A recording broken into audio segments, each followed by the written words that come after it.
이혼녀 주제에 어디서 알짱거려. 빈몸으로 당장 꺼져. 남편의 고함과 함께 내동댕이 쳐진 그날, 저는 10년 세월을 바친 집에서 짐짝처럼 쫓겨나 모든 것을 잃었습니다. 바로 그때 치매로 정신이 온전치 못한 시아버님이 맨발로 뛰어나와 제 손에 무언가를 억지로 쥐어주셨습니다.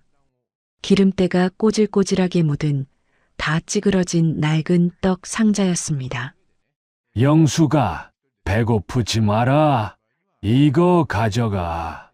꼭 너 다 먹어야 한다. 남편은 미친 노인네의 주책이라며 비웃었고 저는 그저 눈물만 흘리며 상자를 받아들었죠. 하지만 갈 곳 없이 떠돌던 새벽, 홀린 듯 그 상자를 열어본 저는 그 자리에 얼어붙고 말았습니다. 제 심장을 먹게 만든 그 상자의 정체는 과연 무엇이었을까요? 오늘 이야기 시작 전 구독과 좋아요로 응원해주세요. 여러분의 하루가 늘 평안하고 따뜻하길 바라겠습니다. 오늘의 사연 시작합니다. 새벽 4시에 눅눅하고 축축한 공기가 영숙의 폐부 깊숙이 스며들었습니다. 영숙이 거실 바닥에 무릎을 꿇은 채 걸레질을 하며 길게 한숨을 내쉬었죠. 치매에 걸린 시아버지 만복이 밤새 거실 벽과 바닥에 실례를 한 탓에 집안에는 고약한 냄새가 진동하고 있었습니다. 영숙이 걸레를 비틀어 짜며 바닥에 고인 오물을 닦아내고 나직하게 말했습니다. 아버님, 조금만 기다리세요. 제가 금방 다 치우고 깨끗한 옷으로 갈아입혀 드릴게요. 만복이 초점 없는 눈으로 허공을 응시하며 엉뚱한 곳을 가리키며 대답했습니다. 배고프다. 우리 영숙이 어디 갔니? 밥 줘라. 영숙이가 해주는 시원한 나물국이 먹고 싶구나. 영숙이 만복의 마른 다리에 묻은 이물질을 조심스럽게 닦아내며 억지로 미소를 지어 보였습니다. 아버님, 제가 바로 여기 있잖아요. 제가 영숙이에요. 정신이 좀 드세요? 여기 제 얼굴 좀 보세요. 만복이 갑자기 영숙의 손등을 찰싹 때리며 날카로운 목소리로 소리를 질렀습니다. 누구야? 우리 영숙이 데려와. 이 파출부 할멈은 필요 없어. 당장 내 집에서 나가란 말이야. 영숙이 빨갛게 부어오른 손등을 어루만지며 서글픈 눈빛으로 만복을 바라보았습니다. 아버님, 제가 정말 영숙이라니까요. 아버님 좋아하시는 북어국 끓여놨으니 이것만 다 치우고 드릴게요. 조금만 참으세요. 만복이 옆에 놓인 지팡이를 휘두르며 영숙의 어깨를 툭 밀쳐냈습니다. 나가. 당장 나가란 말이야. 도둑년이 들어와서 우리 집을 다 망쳐놨어. 내 아들 민석이 부를 거다. 민석아. 영숙이 바닥에 엎어진 채 가쁜 숨을 몰아쉬며 떨리는 목소리로 말했습니다. 아버님, 저한테 왜 그러세요? 제가 10년을 아버님 옆에서 살았잖아요. 매일 씻겨드리고 밥해드린 저를 정말 모르시겠어요? 저 영숙이에요. 영숙의 하루하루는 마치 젖은 솜니부를 어깨에 얹은 것처럼 무겁고 고단하게 이어졌습니다. 8년 전 만복이 처음 치매 판정을 받았을 때만 해도 영숙은 기꺼이 아버님을 모시겠다고 다짐했었죠. 일찍 부모를 여의고 외롭게 자란 영숙에게 만복은 유일하게 따뜻한 손을 내밀어준 진짜 아버지 같은 존재였으니까요. 하지만 세월이 흐를수록 만복의 병세는 깊어졌고 영숙의 몸과 마음은 만신창이가 되어갔습니다. 영숙은 만복이 정신이 혼미해져 자신을 파출부라 부르며 지팡이를 휘두를 때도 늘 인자하게 웃어주던 예전의 시아버지를 떠올리며 헌신했습니다. 거실 한쪽에서 들려오는 거친 구두 소리에 영숙이 화들짝 놀라며 고개를 들었습니다. 남편 민석이 술 냄새를 풀풀 풍기며 현관문을 거칠게 열고 들어왔습니다. 민석이 코를 쥐고 영숙을 혐오스럽다는 듯 내려다보며 짜증 섞인 투로 말했습니다. 야, 집구석 꼴이 이게 뭐야? 이 지독한 냄새 좀 어떻게 해봐. 사람 살겠냐? 여기가 집이야, 축사야. 영숙이 바닥을 닦던 걸레를 내려놓으며 지친 기색으로 대답했습니다. 여보, 이제 들어오는 거야? 아버님이 새벽에 또 실례를 하셔서 치우는 중이야. 조금만 참아줘. 금방 치울게.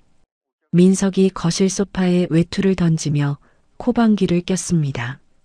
맨날 그놈의 아버님 소리 지겹지도 않냐? 기저귀값 대느라 내 등골이 다 휘겠다. 아주 집안 망조가 들었어. 지긋지긋하다 정말. 영숙이 민석이 앞에 다가가 무릎을 굽히며 애원하듯 말했습니다. 여보, 이번 달 아버님 약값이 모자라. 사업 어렵다는 거 알지만 밤마다 부업해서 보태도 부족하네. 조금만 보태주면 안 될까? 부탁이야. 민석이 영숙의 손을 거칠게 뿌리치며 자리에서 벌떡 일어났습니다. 돈 타령 좀 그만해. 내가 밖에서 얼마나 힘들게 일하는지 알아? 그 노인네 죽지도 않고 사람 피를 말리네 정말. 나보고 어쩌라는 거야. 영숙이 눈물을 훔치며 낮은 목소리로 은조렸습니다. 어떻게 아버님한테 그런 말을 하니? 당신 키우느라 평생 고생하신 분이잖아. 네가 자식이라면 그러면 안 되지. 천벌받아 당신. 민석이 현관문을 다시 활짝 열더니 뒤에 서 있던 누군가를 향해 손짓하며 불러들였습니다. 화려한 옷차림에 진한 화장을 한 진아가 코를 움켜쥐고 눈을 가늘게 뜨며 집 안으로 들어왔습니다. 진아가 영숙과 바닥의 오물을 번갈아 보며 날카로운 목소리로 말했습니다. 어머 민석 오빠, 이게 대체 무슨 냄새야? 사람 사는 집 맞아? 무슨 축사도 아니고 정말 역겨워서 못 있겠다. 옷에 냄새 다 배겠어. 영숙이 당황하여 옷매무새를 가다듬으며 민석을 다그쳤습니다. 여보, 이 여자는 누구야? 남의 집에 함부로 누구를 데려오는 거야? 당장 내보내. 여기가 어디라고 들어와. 민석이 진아의 허리를 감싸 안으며 뻔뻔한 표정으로 대답했습니다. 앞으로 이 집에서 나랑 같이 살 사람이야. 너 같은 식충이보다는 훨씬 쓸모있고 예쁜 여자지. 인사해, 새 안주인이다. 진아가 영숙에게 다가와 가방에서 이혼 서류를 꺼내 바닥에 던지며 비릿한 미소를 지었습니다. 아줌마, 이제 그만 퇴장하시지? 자식도 못 낳고 늙은이 똥오줌이나 받는 꼴이 정말 가관이네. 남편 사랑도 못 받는 주제에 말이야. 안 그래요?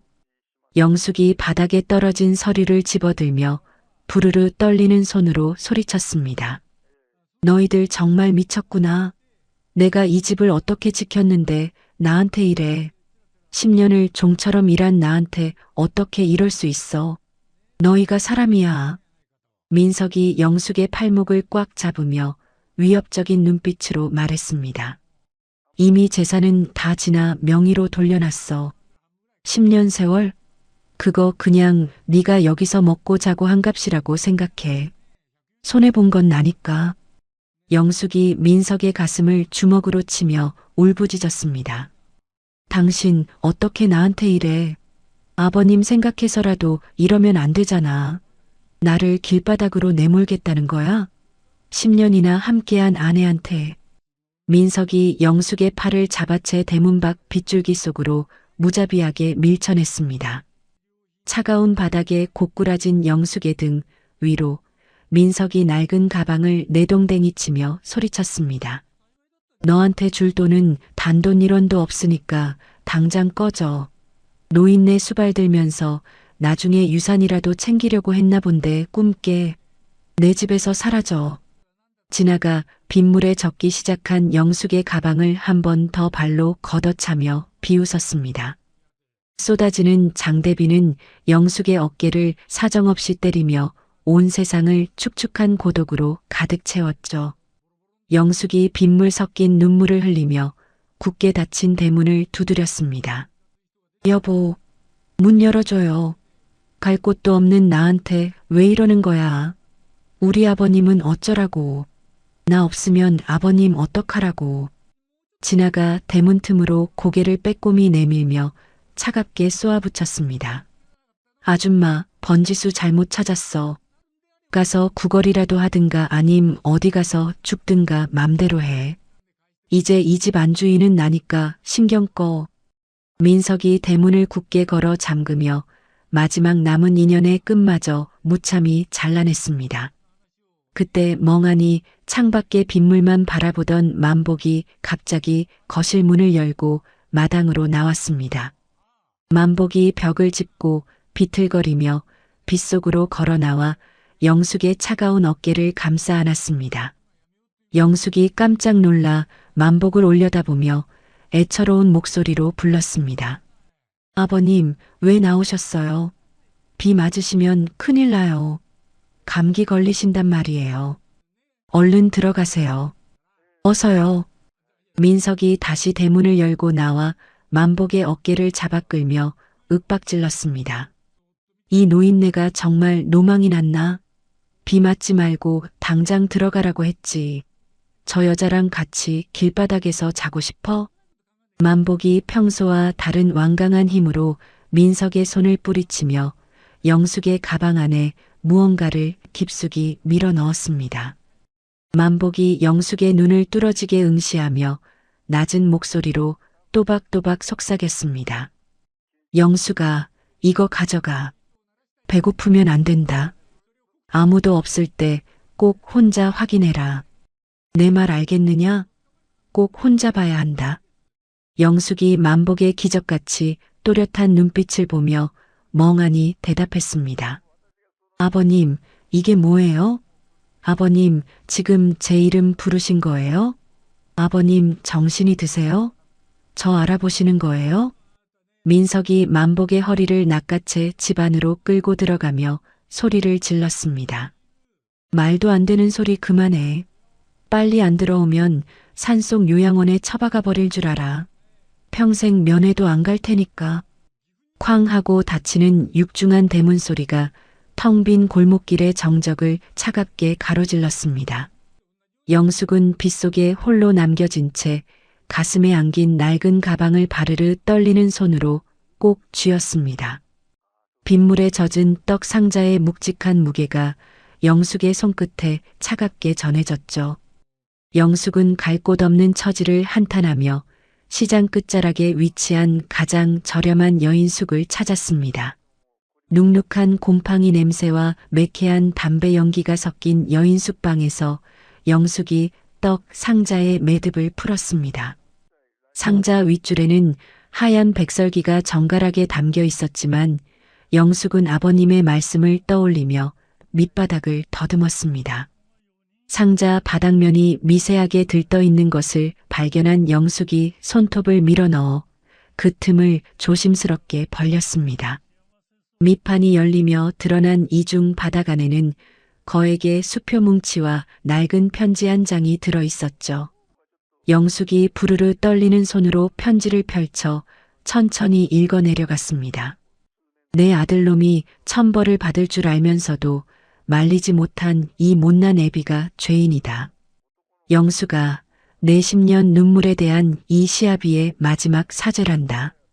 이 돈으로 부디 내 이름 석자 찾고 당당하게 살아다오. 너는 내게 며느리가 아니라 가장 귀한 내 딸이었다. 영숙이 편지를 가슴에 대고 소리 없는 통곡을 내뱉으며 방바닥을 쳤습니다. 빗소리가 여인숙 양철 지붕을 요란하게 두드리는 가운데 영숙의 뜨거운 눈물이 편지지를 적셔갔습니다. 영숙이 돈뭉치를 바라보며 목이 매는 목소리로 나직하게 을조렸습니다. 아버님, 제가 꼭 아버님 모시러 갈게요. 정말 미안해요, 아버님. 조금만 기다려주세요. 제가 금방 갈게요. 눈물을 닦아낸 영숙의 눈동자가 서늘한 빛을 내뿜으며 허공을 응시했습니다. 손에 든 돈뭉치는 절망뿐이던 영숙의 삶에 내려온 유일한 구원의 동줄이었죠. 그것은 단순히 돈이 아니라 영숙의 진심을 알아준 단 한 사람의 위대한 사랑이자 새로운 삶을 알리는 신호탄이었습니다. 영숙은 젖은 옷을 갈아입지도 못한 채 돈뭉치와 편지를 품에 안고 밤을 지새웠습니다. 창밖의 빗소리는 여전히 거셌지만 영숙의 가슴 속에서는 뜨거운 복수의 불꽃이 타오르기 시작했죠. 내일부터 펼쳐질 영숙의 새로운 삶은 이전과는 완전히 다른 길을 걷게 될 것이 분명했습니다. 시아버지가 남겨준 마지막 선물은 단순한 돈 그 이상의 가치를 지니고 영숙을 지탱해주고 있었습니다. 영숙이 입술을 피가 나도록 굳게 깨물며 어두운 천장을 서늘하게 노려보았습니다. 두고 봐요, 당신. 자기가 버린 게 무엇인지 뼈저리게 느끼게 해줄 테니까. 이튿날 아침, 낡은 창틈으로 희뿌연 새벽빛이 스며들 무렵 여인숙의 좁고 습한 방에서 눈을 뜬 영숙이 뻣뻣하게 굳은 몸을 천천히 일으켰습니다. 어둠이 채 가시지 않은 방 안에서 영숙이 어제 받은 떡 상자 속의 돈뭉치를 다시 한번 손으로 어루만졌죠. 영숙이 배낭에 돈과 서류를 챙겨 넣으며 굳은 표정으로 혼잣말을 했습니다. 아버님, 저 이제 정말 시작할게요. 저를 믿어주신 그 마음 절대로 헛되게 하지 않을게요. 영숙이 여인숙 복도를 지나며 주인장에게 인사를 건넸습니다. 어르신, 짧은 시간이었지만 덕분에 잘 쉬고 갑니다. 은혜 잊지 않을게요. 여인숙 주인이 빗자루질을 멈추고 영숙을 바라보며 대답했습니다. 어이구, 새댁. 인상이 참 선한데 꼭 좋은 일이 생길 거요. 몸 조심하고 잘 가요. 영숙이 시장 골목을 돌며 부동산 중개소마다 문을 두드리고 상가 매물을 확인했습니다. 비가 그친 시장 바닥은 질척거렸지만 영숙은 발바닥에 물집이 잡히는 줄도 모르고 걷고 또 걸었죠. 영숙이 시장 입구의 낡고 허름한 가게 앞에 멈춰서서 중개인에게 물었습니다. 사장님, 이 가게 보증금이 어떻게 되나요? 제가 가진 예산으로 들어올 수 있을까요? 중개인이 먼지 쌓인 유리창을 툭툭 치며 무심한 표정으로 대답했습니다. 여기가 워낙 낡아서 싸게 나왔어요. 보증금은 맞출 수 있겠는데 손재주가 좀 있어야 고쳤을 거요. 영숙이 가게 안을 들여다보며 확신에 찬 목소리로 대답했습니다. 괜찮아요. 제가 다 닦고 고칠게요. 여기로 계약할게요. 지금 바로 도장 찍죠. 영숙이 계약서에 인감 도장을 찍고 그날부터 한 달 동안 손수 가게를 닫고 고치기 시작했습니다. 기름때가 찌든 벽면을 수십 번 닦아내고 바닥에 묵은 먼지를 긁어내며 영숙이 이마에 땀을 닦았습니다. 지나가던 시장 상인이 영숙을 보며 혀를 차며 말했습니다. 새댁, 혼자서 힘들지 않겠어? 사람이라도 부르지 그래요. 영숙이 걸레를 비틀어 짜며 밝게 웃으며 대답했습니다. 아니에요, 어르신. 제 손으로 직접 고쳐야 정이 들죠.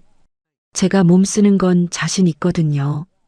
영숙은 10년 간병 기간 동안 아버님의 입맛을 돋우기 위해 연구했던 저염식 나물 비법을 되새겼습니다.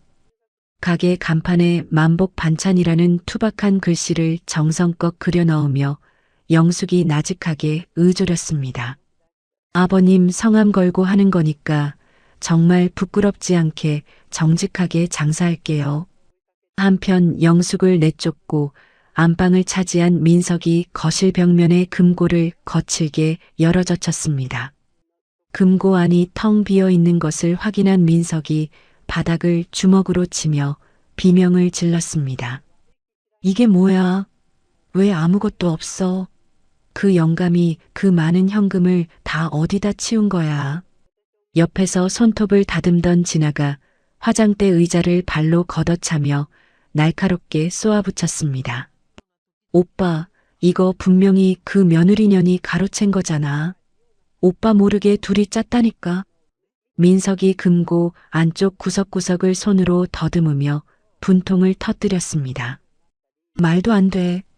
그 노인네가 치매인데 어떻게 그런 짓을 해? 분명히 이 집구석 어딘가에 숨겨놨을 거야.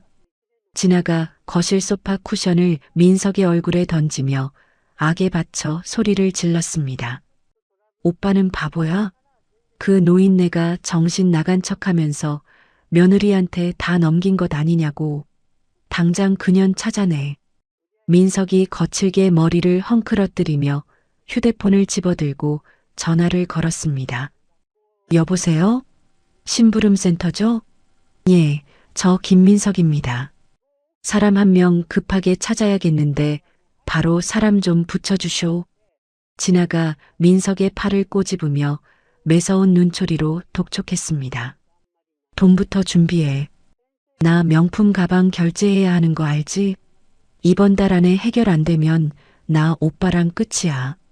민석이 아버지가 누워있는 방문을 쳐다보며 주먹을 꽉 쥐고 대답했습니다. 알았어, 진아야. 내가 어떻게든 찾아낼게. 그년 손에 우리 집 재산 다 들어갔다고 생각하니 피가 거꾸로 솟네. 가게 오픈을 하루 앞둔 날 영숙이 주방에서 정성껏 무친 나물들을 용기에 가득 담았습니다. 영숙이 바구니를 들고 시장 뒷골목에 가난한 독거노인들이 모여 사는 쪽방촌을 먼저 찾았습니다. 어르신들, 제가 내일 가게를 여는데 맛 좀 봐주세요. 간도 약하고 소화도 잘 될 거예요. 낡은 툇마루에 앉아있던 한 할머니가 영숙의 거친 손을 잡으며 감동 섞인 투로 말했습니다. 아이고 사장님, 이렇게 귀한 걸 가져오고 우리 같은 늙은이들 챙겨줘서 정말 고마워요. 영숙이 할머니의 손을 마주 잡으며 따뜻한 표정으로 대답했습니다. 맛있게 드시고 건강만 하세요. 제가 앞으로도 자주 들러서 맛있는 거 챙겨드릴게요. 시장 상인들이 이 광경을 멀리서 지켜보며 영숙에 대해 수군거리기 시작했습니다. 상인회장 덕구가 팔짱을 끼며 영숙에게 다가와 넉살 좋게 말을 걸었습니다. 만복 반찬 사장님, 인심이 보통이 아니네. 우리 시장에 이런 복덩이가 들어올 줄이야.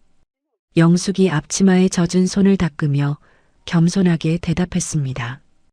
회장님, 제가 부족한 게 많아요. 앞으로 시장 식구로서 많이 도와주세요. 열심히 하겠습니다. 덕구가 고개를 끄덕이며 주변 상인들에게 손을 흔들며 크게 소리쳤습니다. 여러분, 내일 만복 반찬 정식으로 문 연다니까 우리 다 같이 응원해 줍시다. 의리 알죠? 민석은 진아의 카드빚 독촉에 못 이겨 시장 골목 근처의 허름한 사채 사무실을 찾았습니다. 사채업자가 담배 연기를 민석의 코앞에 뿜으며 차가운 목소리로 물었습니다. 김 사장, 돈 빌려간 건 언제 갚을 거야? 자꾸 날짜 미루면 우리도 얼굴 붉혀야 해. 민석이 비굴하게 허리를 굽히고 손바닥을 비비며 사채업자의 눈치를 살폈습니다. 사장님, 제가 지금 그 돈 찾으러 다니는 중입니다. 우리 아버지가 떡 상자에 돈 뭉치를 넣어준 걸 봤거든요. 옆에 있던 덩치 큰 부하가 코웃음을 치며 민석의 가슴을 손가락으로 툭툭 쳤습니다. 떡 상자? 야, 너 지금 우리랑 장난하냐? 치매 노인이 떡 상자에 돈을 넣어서 며느리를 줬다고? 민석이 억울하다는 듯 가슴을 치며 목소리를 높여 대답했습니다. 진짜라니까요. 내가 내 눈으로 똑똑히 봤어요. 그 떡 상자만 찾으면 사장님 돈배로 갚을게요. 사채업자가 책상을 구두발로 쾅 차며 민석을 쏘아보며 명령했습니다. 좋아, 딱 일주일 준다. 그때까지 그 떡 상자인지 뭔지 못 찾아오면 내 목숨은 내 거다. 알았어? 민석이 식은땀을 닦으며 사무실을 빠져나와 진아에게 전화를 걸어 안심시켰습니다. 진아야, 이제 다 됐어. 그년 분명히 이 근처 시장 바닥 어딘가에 숨어 있을 거야. 내가 샅샅이 뒤질게. 드디어 가게 정식 오픈 날 영숙의 가게 앞에는 구수한 나물 냄새가 가득 퍼져나갔습니다. 화학 조미료 향에 질린 시장 손님들이 하나둘 가게 안으로 들어와 시식을 시작했습니다. 어머 사장님, 나물이 어쩜 이렇게 향긋해요? 조미료 냄새가 전혀 안 나고 깔끔하네. 영숙이 손님들에게 시식용 나물을 정성껏 건네며 조곤조곤 설명했습니다. 천연 재료로만 정성을 다해 맛을 냈어요. 저희 아버님이 평소 드시던 방식이라 건강에도 아주 좋습니다. 손님들이 반찬통을 여러 개 집어들며 영숙의 요리 솜씨를 입이 마르도록 칭찬했습니다. 간이 어쩜 이렇게 딱 맞네. 우리 애들도 정말 잘 먹겠어요. 사장님 인상이 좋아서 더 믿음이 가요.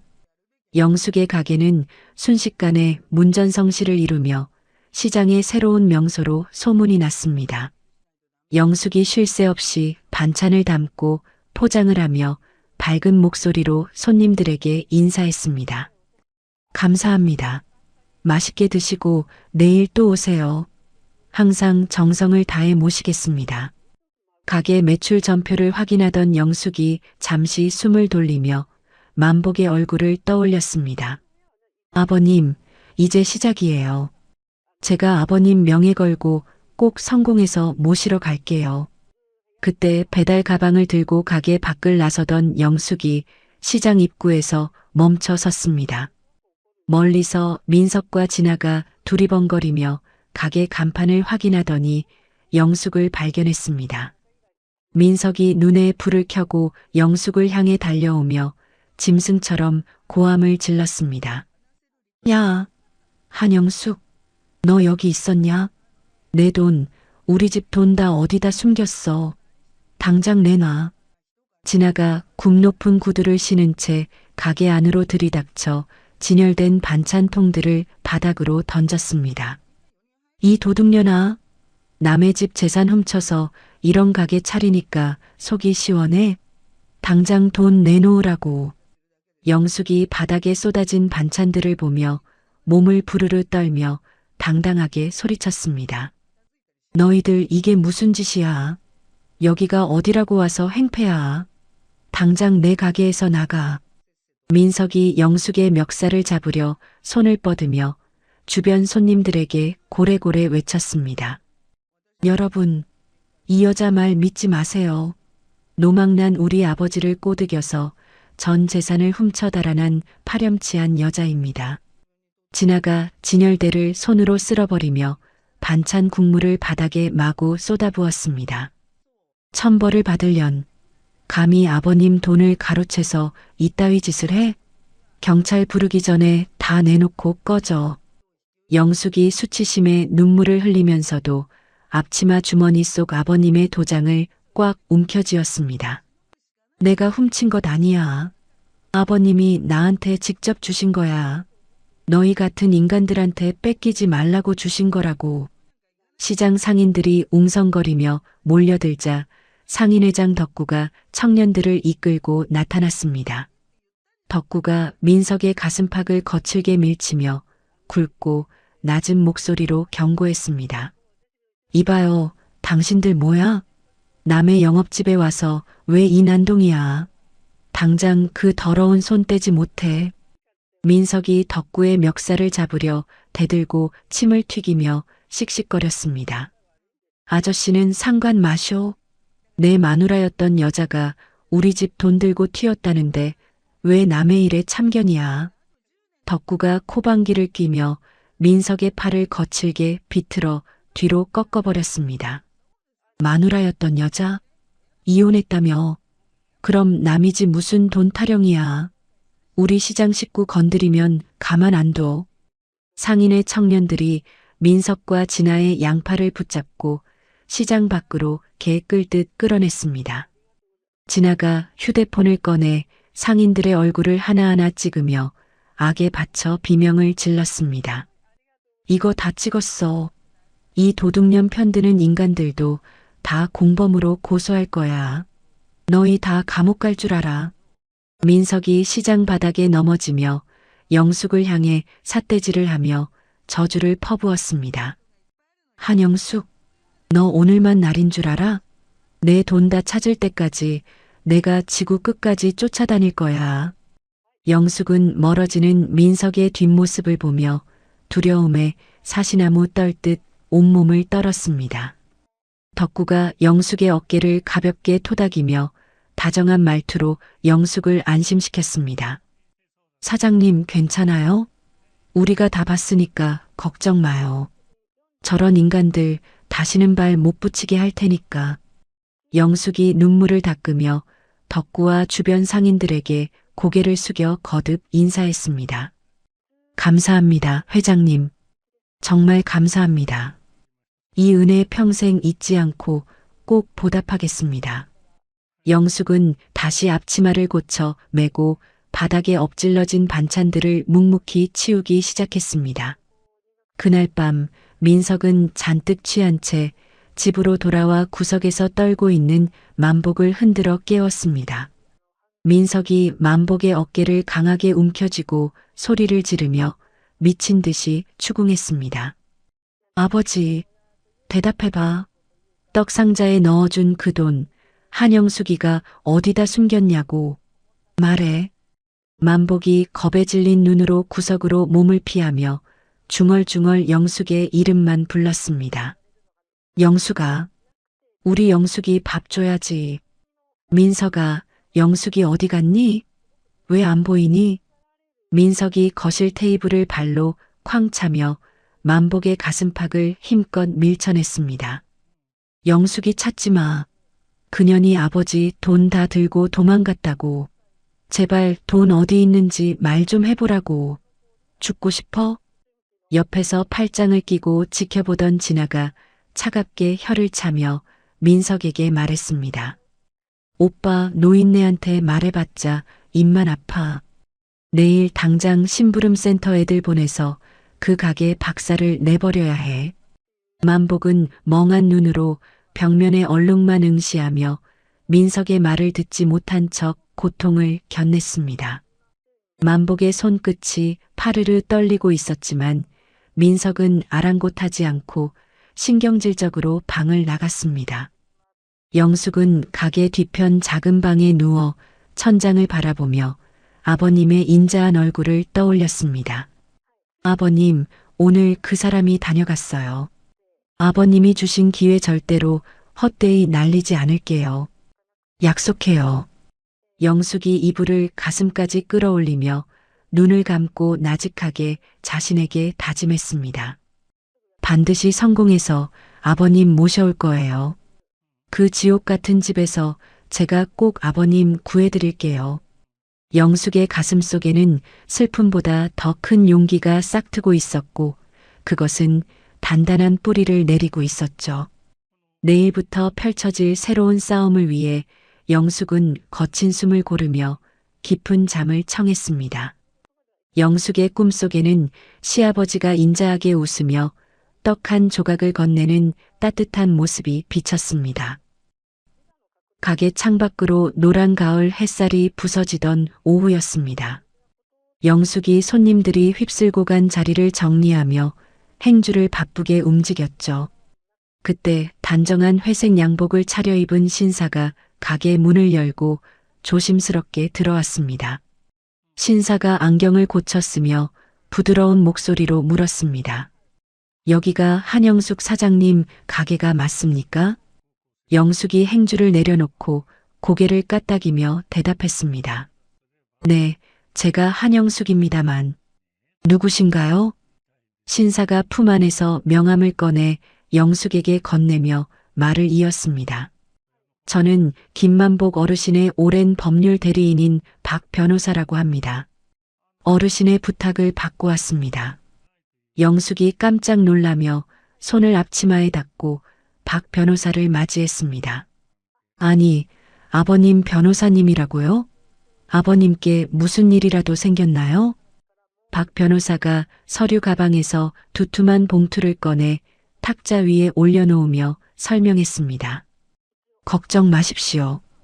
김만복 어르신께서 치매가 깊어지기 전 정신이 온전하실 때 미리 준비해 두신 법적 서류들의 효력이 드디어 발생했습니다.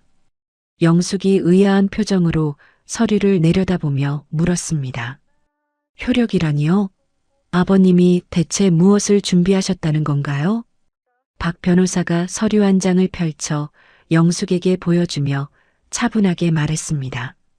떡상자 이중 바닥에서 보셨던 그 땅 문서 말입니다. 거기가 재개발 예정지로 묶이면서 가치가 엄청나게 뛰었습니다. 어르신은 아드님의 도박벽과 폭력성을 이미 예견하시고 이 땅을 사장님 앞으로 신탁해 두셨습니다. 영숙이 입술을 파르르 떨며 박 변호사의 얼굴을 쳐다보았습니다. 아버님이 그 모든 걸 다 알고 계셨단 말씀인가요? 박 변호사가 고개를 끄덕이며 또 다른 서류 뭉치를 영숙의 앞에 밀어주었습니다. 이것 보십시오. 김민석 씨가 과거에 어르신의 노후 자금을 몰래 빼돌렸던 구체적인 금융거래 내역서입니다. 어르신은 사장님이 이혼당하고 쫓겨날 것도 이미 대비하고 계셨습니다. 영숙이 서류를 손으로 훑으며 눈시울이 붉어진 채 중얼거렸습니다.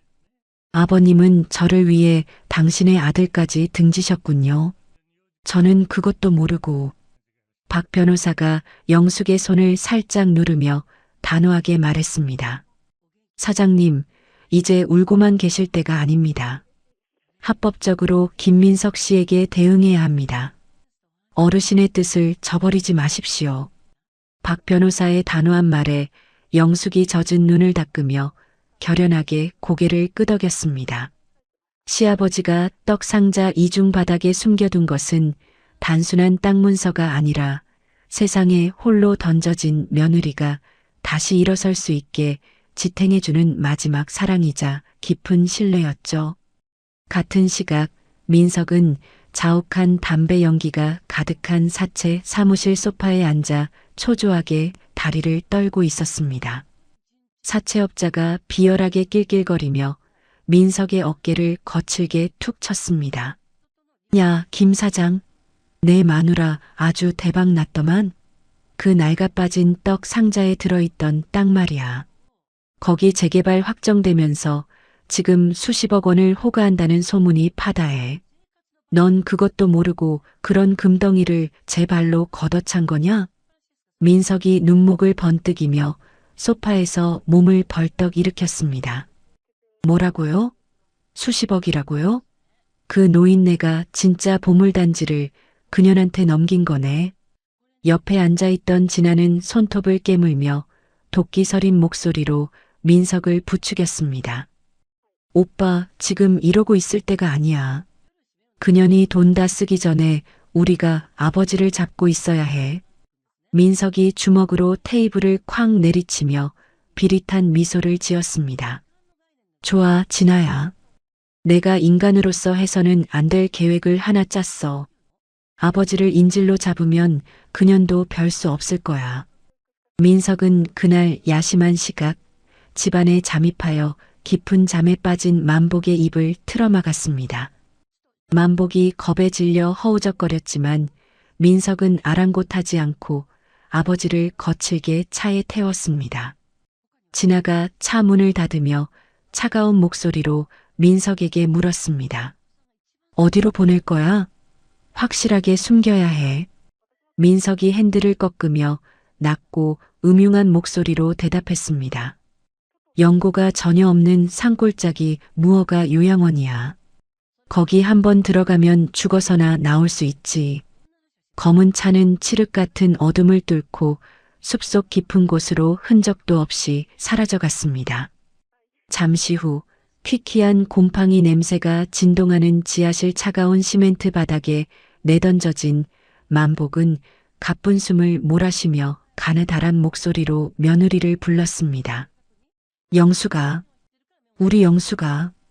만복이 의식을 잃어가는 그 옆에서 민석은 소주를 병째 들이키며 영숙에게서 뺏어올 재산 목록을 종이에 탐욕스럽게 휘갈겨 썼습니다. 민석에게 아버지는 더 이상 아버지가 아니었습니다. 그저 수십억 원이라는 숫자로 치환된 탐욕의 대상일 뿐이었죠. 다음 날 아침 그런 비극은 꿈에도 모른 채 영숙은 만복의 약 봉투를 챙겨 가벼운 발걸음으로 시댁을 찾았습니다. 하지만 대문은 활짝 열려 있었고 집안은 정막만이 감돌고 있었죠. 영숙이 방안을 샅샅이 뒤지며 다급하게 만복의 이름을 불렀습니다. 아버님, 어디 계세요? 아버님. 마당으로 뛰어나온 영숙의 눈에 평소 아버님이 쓰시던 낡은 지팡이가 들어왔습니다. 지팡이는 처참하게 꺾인 채 흙바닥에 나뒹굴고 있었죠. 영숙이 지팡이를 가슴에 안고 주저앉으며 울부짖었습니다. 아버님, 당신 대체 무슨 짓을 한 거야? 그때 영숙의 휴대폰이 날카롭게 진동하며 민석의 이름이 떴습니다. 영숙이 전화를 받자마자 민석의 뻔뻔한 목소리가 들려왔습니다. 야, 한영숙, 노인네 찾냐? 목소리 보니까 아주 실성하기 직전이네. 쓸데없이 힘 빼지 말고 지금 당장 재산 포기 각서 써서 인감도장 들고 나와. 영숙이 부르르 떨리는 손으로 전화기를 꽉 쥐고 터져나오는 분노를 담아 소리쳤습니다. 이 짐승 같은 인간아, 당신이 그러고도 사람이야? 아버님 어디로 모셨어? 당장 우리 아버님 내놔. 민석이 코웃음을 치며 차갑게 거래를 제안했습니다. 시끄러워. 내 말 잘 들어. 시키는 대로 안 하면 노인네 영원히 못 볼 줄 알아. 굶겨 죽이든 말든 내 맘이니까. 영숙은 곧장 경찰서로 달려가 당직 형사의 소매를 붙잡고 애원했습니다. 형사님, 저희 아버님이 납치당했어요. 남편이 아버지를 가뒀다고요. 제발 도와주세요. 형사가 서류를 정리하며 귀찮다는 듯 영숙의 손을 뿌리치며 대답했습니다. 아주머니, 김민석 씨가 법적 친아들이잖아요. 이건 가족 간의 부양 문제지 납치가 아닙니다. 재산 싸움은 법원에서 해결하세요. 영숙이 책상을 내리치며 절망 섞인 목소리로 소리쳤습니다. 아버님이 치매 환자라고요. 아버님이 위험하다는데 그 인간이 아버님을 어디로 끌고 갔는지도 모르는데 왜 안 움직여 주시는 거예요? 사람 목숨이 달린 문제란 말입니다. 형사는 귀찮다는 듯 깊은 한숨을 내쉬며 고개를 돌려버렸습니다. 가족 일에 함부로 개입할 수 없다는 거 모르십니까? 돌아가세요.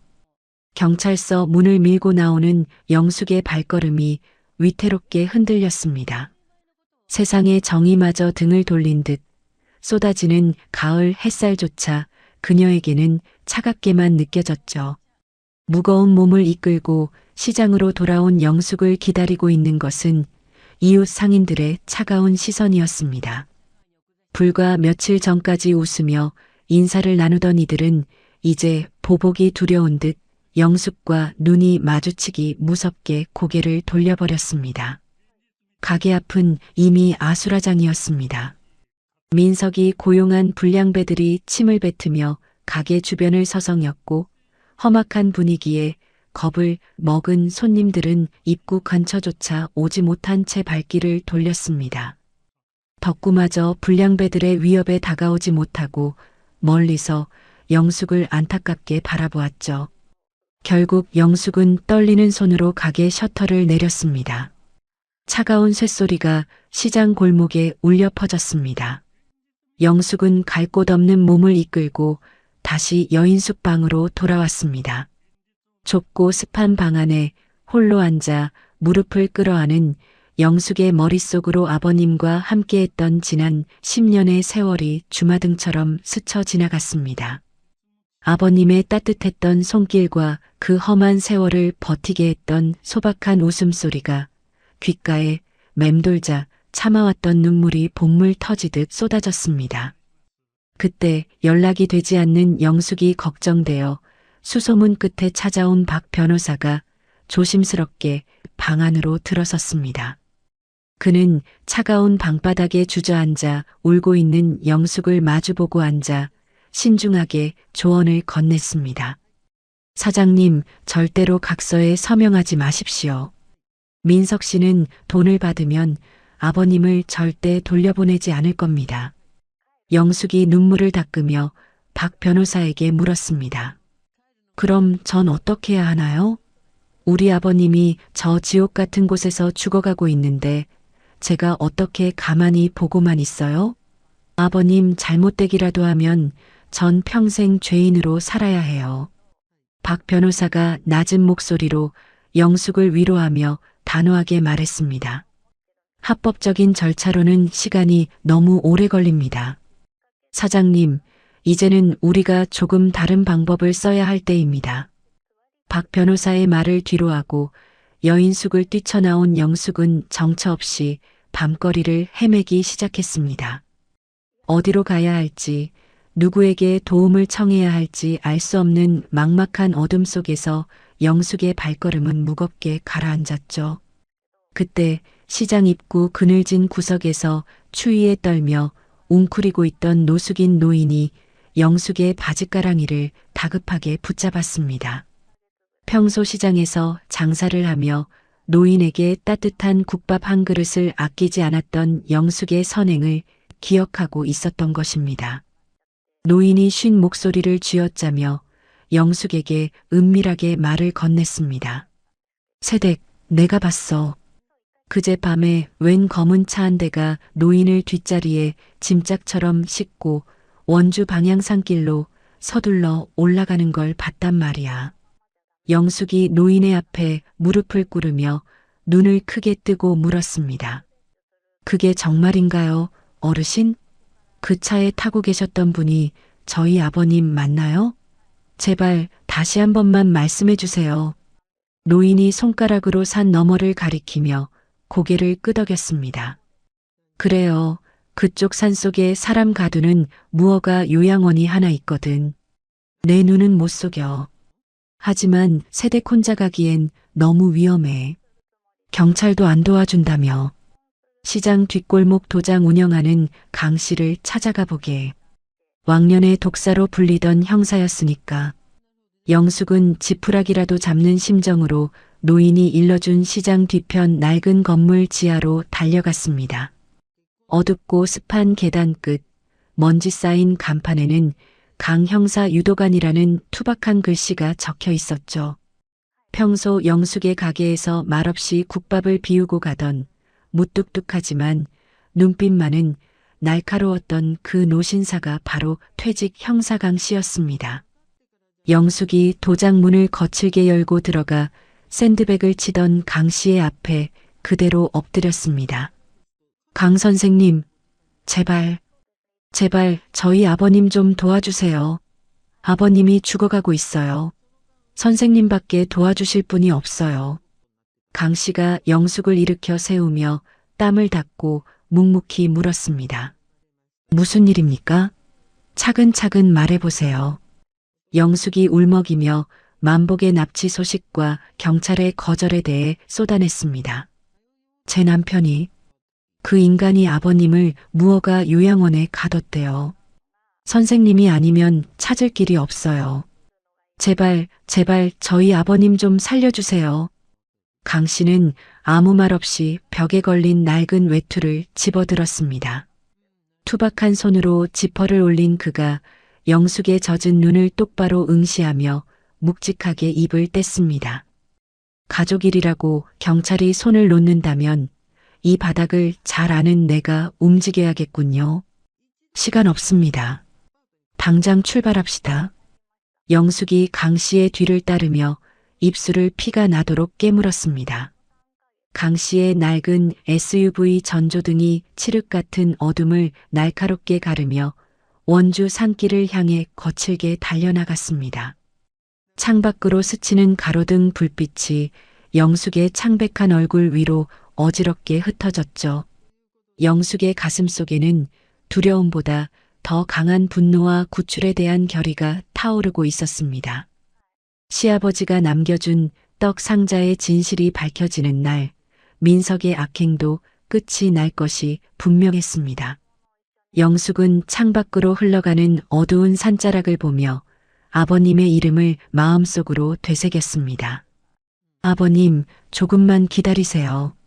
제가 지금 가고 있어요.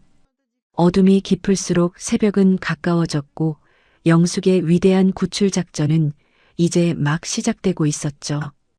다음 날 아침 8시 원주 산자락 밑 갓길에 세워진 강 씨의 SUV 안은 차가운 산 공기와 팽팽한 긴장감으로 가득 찼습니다. 밤새 한숨도 자지 못한 강 씨가 돋보기 안경을 고쳤으며 무릎 위에 놓인 노트북 화면의 특정 지점을 날카롭게 가리켰습니다. 사장님, 여기 좀 보세요. 민석 씨 차량이 어제 새벽에 이 근처 편의점 앞을 지난 게 확인됐습니다. 놈들이 이 근방에 있다는 증거예요. 영숙이 충혈된 눈으로 모니터를 뚫어지게 응시하며 다급하게 물었습니다. 강 선생님, 그럼 여기가 아버님이 계신 곳으로 가는 길인가요? 확실한 거죠? 강 씨가 화면 속 지도를 확대하며 묵직한 목소리로 대답했습니다. 이 길은 산속 깊은 곳으로 이어지는 외길입니다. 이 근처에 무허가로 운영되는 시설이 하나 있는데 거기가 분명합니다. 영숙이 주먹을 꽉 쥐며 당장이라도 밖으로 뛰어나갈 기세로 외쳤습니다. 그럼 지금 바로 가요. 우리 아버님 물 한 모금 못 드시고 얼마나 무서워하고 계시겠어요. 제발 부탁드려요. 강 씨가 외투를 챙겨 입으며 영숙의 어깨를 지그시 눌러 앉혔습니다. 잠깐만요, 사장님. 무작정 들이닥치면 저쪽에서 아버님을 볼모로 무슨 짓을 할지 모릅니다. 제가 가서 상황을 살피는 동안 제 뒤에 꼭 붙어 계세요. 영숙이 고개를 세차게 끄덕였습니다. 두 사람은 차 문을 조심스럽게 닫고 수풀이 우거진 가파른 산길을 따라 흉물스럽게 방치된 건물을 향해 발을 뗐습니다. 산 정상 부근에 다다르자 칠이 벗겨지고 창문이 깨진 낡은 건물이 영숙의 시야에 들어왔습니다. 요양원이라는 간판조차 없는 그곳은 마치 세상으로부터 버려진 감옥처럼 보였죠. 강 씨가 커다란 수풀 사이에 몸을 숨기고 소형 카메라를 꺼내 렌즈를 조절하며 나직하게 속삭였습니다. 사장님, 여기서부터는 소리 내지 마세요. 제가 이 건물의 위생 상태랑 불법 시설이라는 증거부터 먼저 찍어야 합니다. 영숙이 차가운 공기에 몸을 떨면서도 강 씨의 소매를 꽉 붙잡고 대답했습니다. 네, 시키는 대로 할게요. 아버님만 구할 수 있다면 뭐든 다 할 수 있어요. 선생님만 믿을게요. 강 씨가 건물 주변을 돌며 쓰레기가 산더미처럼 쌓인 입구와 깨진 창문들을 꼼꼼하게 촬영했습니다. 한편 건물 안쪽 지저분한 원장실에서는 원장이 민석과 전화를 하며 낄낄거리고 있었죠. 원장이 더러운 소파에 다리를 꼬고 앉아 거들먹거리며 말했습니다. 아유, 김 사장님. 걱정도 팔자시네. 여기 한번 들어오면 자기 이름도 까먹고 죽어나가는 곳이라니까요. 전화기 너머로 민석의 차갑고 비정한 목소리가 날카롭게 흘러나왔습니다. 원장님, 내가 보낸 입금 확인했지? 그 노인네한테 물도 주지 마. 배가 고파야 그년이 각서에 도장을 찍지. 원장이 담배를 입에 물고 연기를 뿜으며 비릿한 웃음과 함께 대답했습니다. 알았다니까요. 우리 직원들 시켜서 쥐 죽은 듯이 가둬놨으니까. 돈이나 제때 보내쇼. 지하 창고 구석의 차가운 시멘트 바닥에는 만복이 야윈 몸을 웅크린 채 가쁜 숨을 몰아쉬고 있었습니다.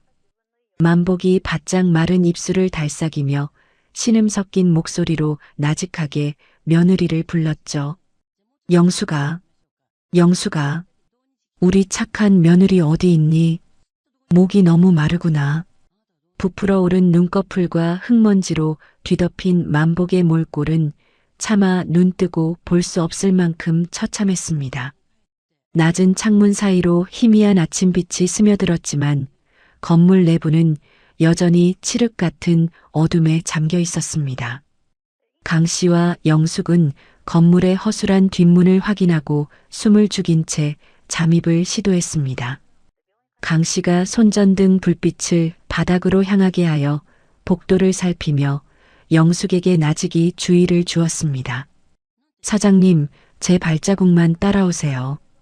곰팡이 냄새가 이 정도로 심한 걸 보니 지하실에 아버님이 계실 게 분명합니다. 영숙은 터져나오려는 울음을 삼키며 강 씨의 뒤를 따르다 지하로 이어지는 가파른 계단을 발견했습니다. 계단 아래 굳게 닫힌 창고 문틈 사이로 만복의 가느다란 신음소리가 새어나오자 영숙은 더 이상 이성을 유지할 수 없었습니다. 영숙이 단숨에 문을 열어젖혔습니다. 아버님, 저 왔어요. 영숙이가 왔어요. 정신 좀 차려보세요, 아버님. 만복이 힘겹게 눈을 뜨며 영숙의 얼굴을 어루만지며 파르르 떨리는 손을 뻗었습니다. 영숙이냐? 진짜 우리 영숙이가 온 게냐? 내가 이제 죽을 때가 돼서 꿈을 꾸는 모양이구나. 영숙이 만복의 손을 자신의 볼에 대고 뜨거운 눈물을 쏟아내며 대답했습니다. 꿈 아니에요, 아버님. 제가 너무 늦게 와서 죄송해요. 이제 괜찮아요. 제가 모셔갈게요. 그때 지하실 복도 끝에서 거친 발소리가 울려 퍼졌습니다. 상황이 급박함을 직감한 강 씨가 복도 쪽 동태를 살피더니 재빨리 스마트폰을 꺼내 스피커폰을 켰습니다. 잠시 후 지하실 복도 전체에 날카로운 무전 소리가 최대 볼륨으로 울려 퍼졌습니다. 예, 여기 현장입니다. 불법 시설 확인됐고 노인 감금 정황 포착했습니다. 지원조, 지금 즉시 진입하세요. 전 대원 투입. 강 씨가 미리 준비해둔 가짜 경찰 무전 소리였습니다. 예상치 못한 무전 소리에 지하실 입구 쪽이 술렁이기 시작했습니다. 소동을 듣고 달려내려온 원장과 요양원 직원들, 그리고 그 뒤로 핏발선 눈을 한 민석이 지하실로 들이닥쳤습니다. 민석이 영숙과 강 씨를 보고 눈을 부라리며 짐승처럼 고함을 질렀습니다. 야, 너희들 뭐야? 여기가 어디라고 함부로 들어와. 저 노인네 당장 내려놓지 못해. 원장이 몽둥이를 치켜들며 강 씨를 위협하며 험악하게 말했습니다. 이 새끼들이 죽고 싶어서 환장했나? 야, 애들 불러. 저놈들 다 잡아다가 골방에 가둬버려. 강 씨가 민석과 원장을 차갑게 노려보며 형사 시절의 묵직한 목소리로 경고했습니다. 잘 들어라. 이미 경찰들이 2, 3미까지 다 깔렸다. 무허가 시설에 불법 감금까지 엮이고 싶으면 마음대로 해봐. 민석이 멀리서 들려오는 사이렌 소리에 얼굴이 흑빛이 되어 뒷걸음질을 쳤습니다. 경찰? 아니, 형씨가 무슨 상관이라고 경찰까지 불러. 이거 다 오해라고요. 원장 역시 겁에 질려 몽둥이를 바닥에 떨어뜨리고 직원들에게 소리를 질렀습니다. 야, 일단 비켜줘. 재수없게 경찰이랑 엮이면 우리만 손해야. 빨리 비켜. 강 씨가 그들의 기세를 꺾어놓는 사이 영숙은 요양원 구석에 방치된 낡은 휠체어를 끌고 왔습니다. 영숙이 만복을 조심스럽게 안아 휠체어에 앉히며 절박하게 말했습니다. 아버님, 조금만 참으세요. 이제 여기서 나가는 거예요. 제가 꽉 잡을게요. 걱정 마세요. 영숙은 비포장도로에 덜커덩거리는 충격을 온몸으로 막아내며 휠체어를 필사적으로 밀어냈습니다. 민석이 뒤늦게 정신을 차리고 뒤쫓아오려 했지만 강 씨의 위협적인 기세에 눌려 멈춰섰죠. 지나가 차 안에서 민석을 향해 다급하게 손을 흔들며 신경질적으로 소리를 질렀습니다. 민석 오빠, 뭐해? 경찰 온다잖아. 빨리 타. 잡히면 다 끝장이야. 민석이 씩씩거리며 영숙의 뒷모습을 향해 삿대질을 하며 저주를 퍼부었습니다. 한영숙, 너 오늘만 날인 줄 알아? 내 돈 다 찾을 때까지 내가 절대로 가만 안 둘 거야. 영숙은 민석의 외침을 뒤로 한 채 만복을 차에 태우고 강 씨와 함께 산길을 빠져나왔습니다. 병원 응급실에 도착하자 의료진들이 달려나와 만복의 상태를 확인하기 시작했습니다. 의사가 만복의 몸 여기저기에 남은 멍 자국과 타박상을 보며 혀를 차며 말했습니다. 환자분이 심각한 영양실조의 탈수 상태입니다. 몸 곳곳에 매맞은 흔적이 보이는데 이거 명백한 학대입니다. 의사의 진단이 이어질수록 영숙의 눈동자는 차갑게 가라앉았습니다.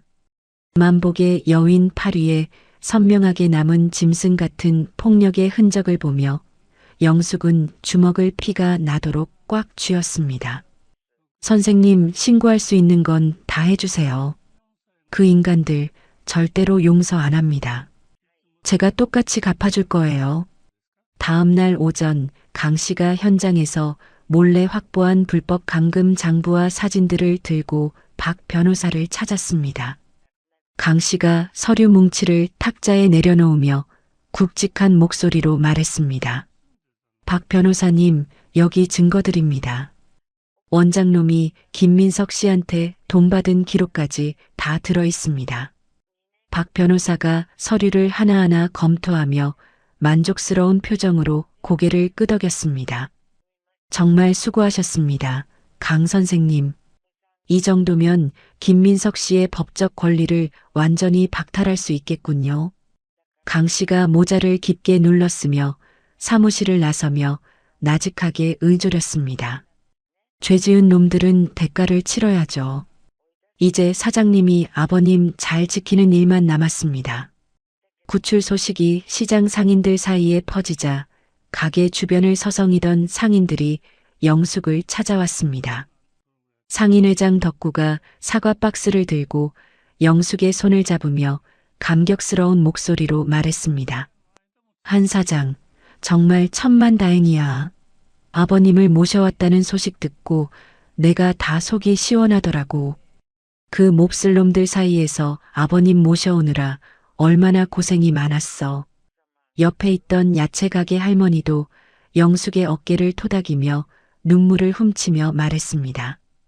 정말 하늘이 도우셨어. 그 나쁜 놈들이 가게를 이 지경으로 만들어놨는데 우리가 가게 치우는 거 도와줄게. 영숙은 상인들의 진심 어린 안도 속에서 차가웠던 시장에 다시 온기가 도는 것을 느꼈습니다. 괜찮아요, 회장님. 다들 걱정해 주셔서 정말 감사합니다.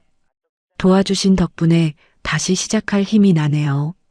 영숙의 반찬 가게는 시아버지를 구한 효부의 집으로 불리며 전국에서 손님들이 몰려들었습니다. 이전보다 훨씬 많은 인파가 가게 앞에 줄을 서며 영숙의 반찬을 사기 위해 장사진을 이뤘죠.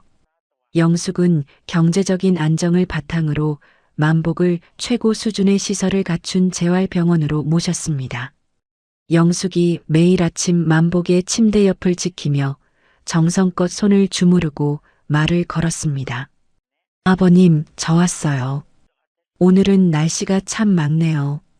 얼른 기운 차려서 저랑 시장 가셔야죠.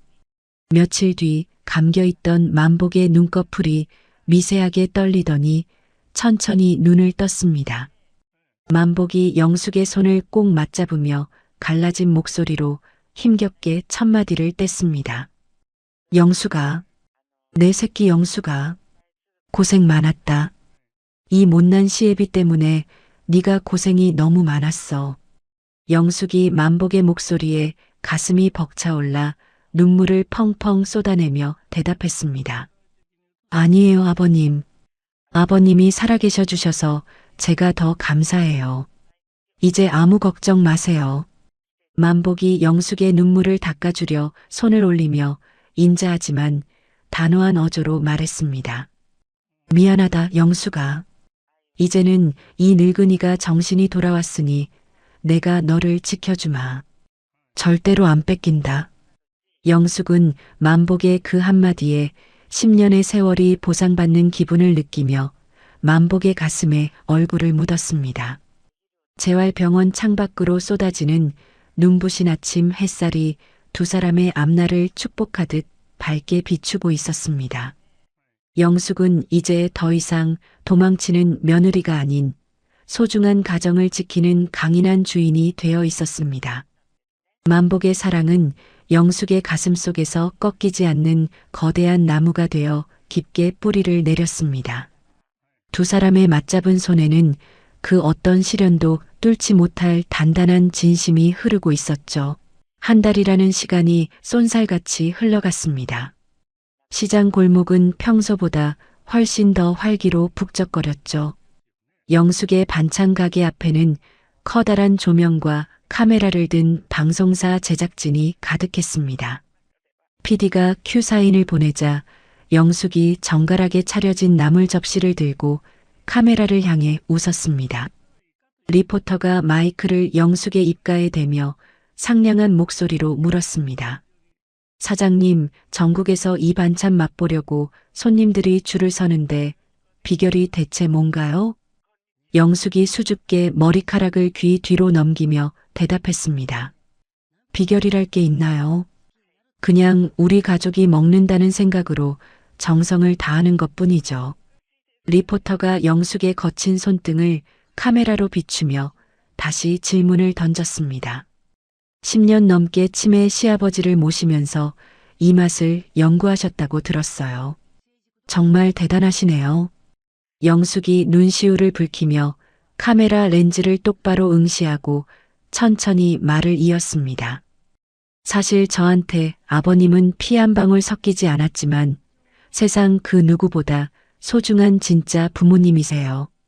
저를 믿어주신 그 마음이 없었다면 저도 이 자리에 없었을 거예요.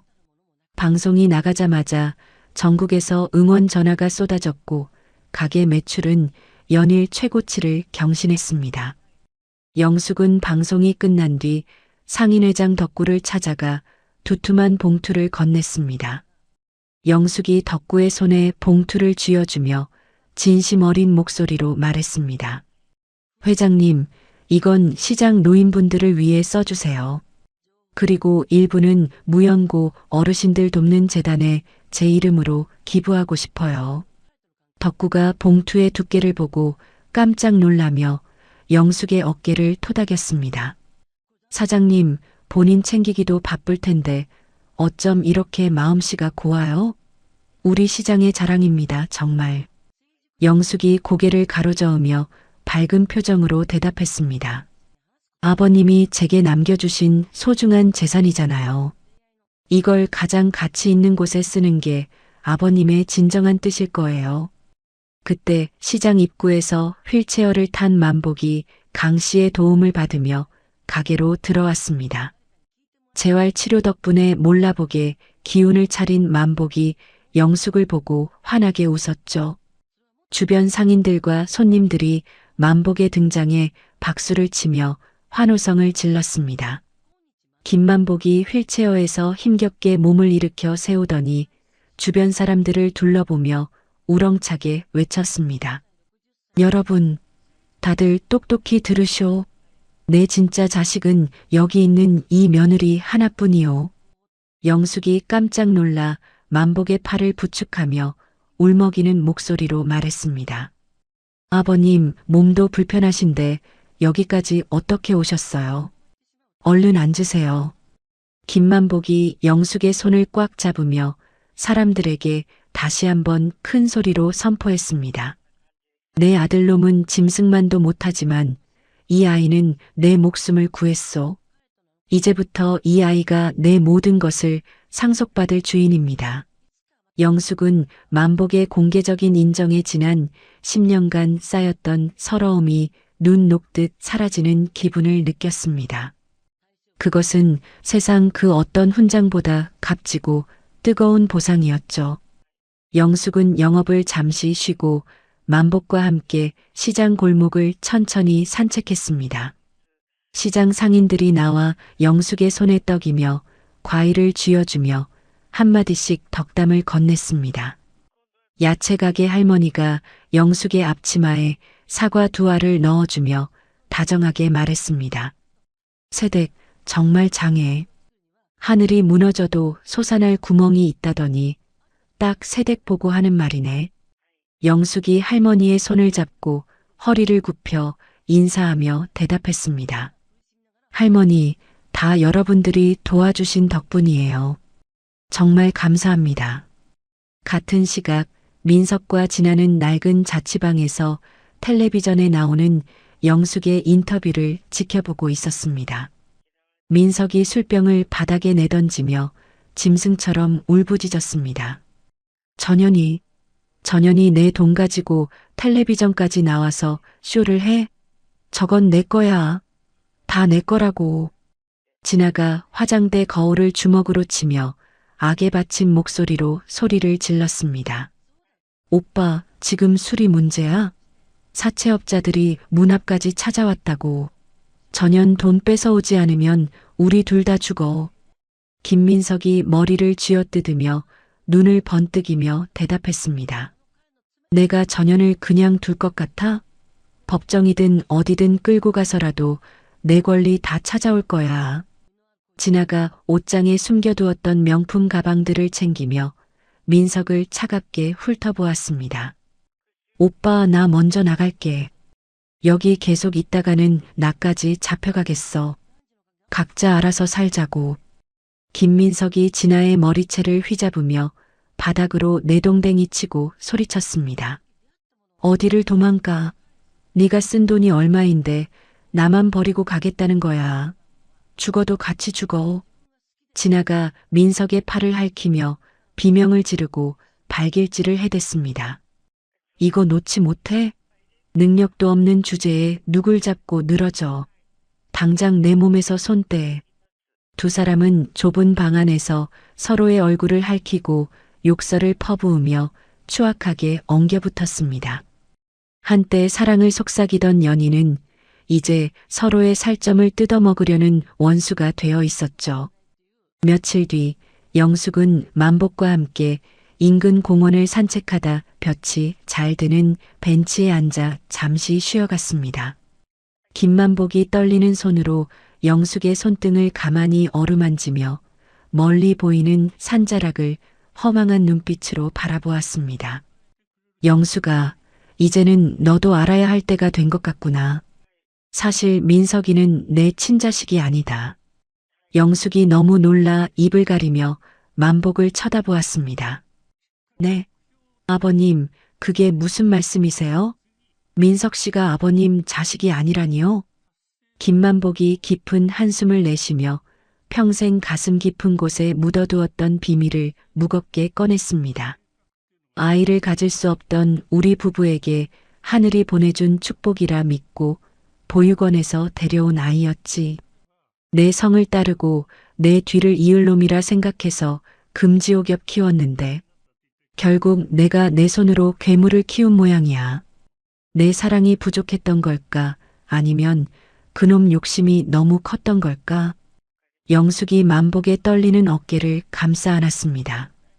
만복은 민석이 양자라는 사실보다 자신이 정성으로 키운 아들이 짐승이 되었다는 사실에 더 큰 무력감을 느끼고 있었죠. 아버님, 그런 사연이 있으셨군요. 얼마나 마음이 아프셨을까요?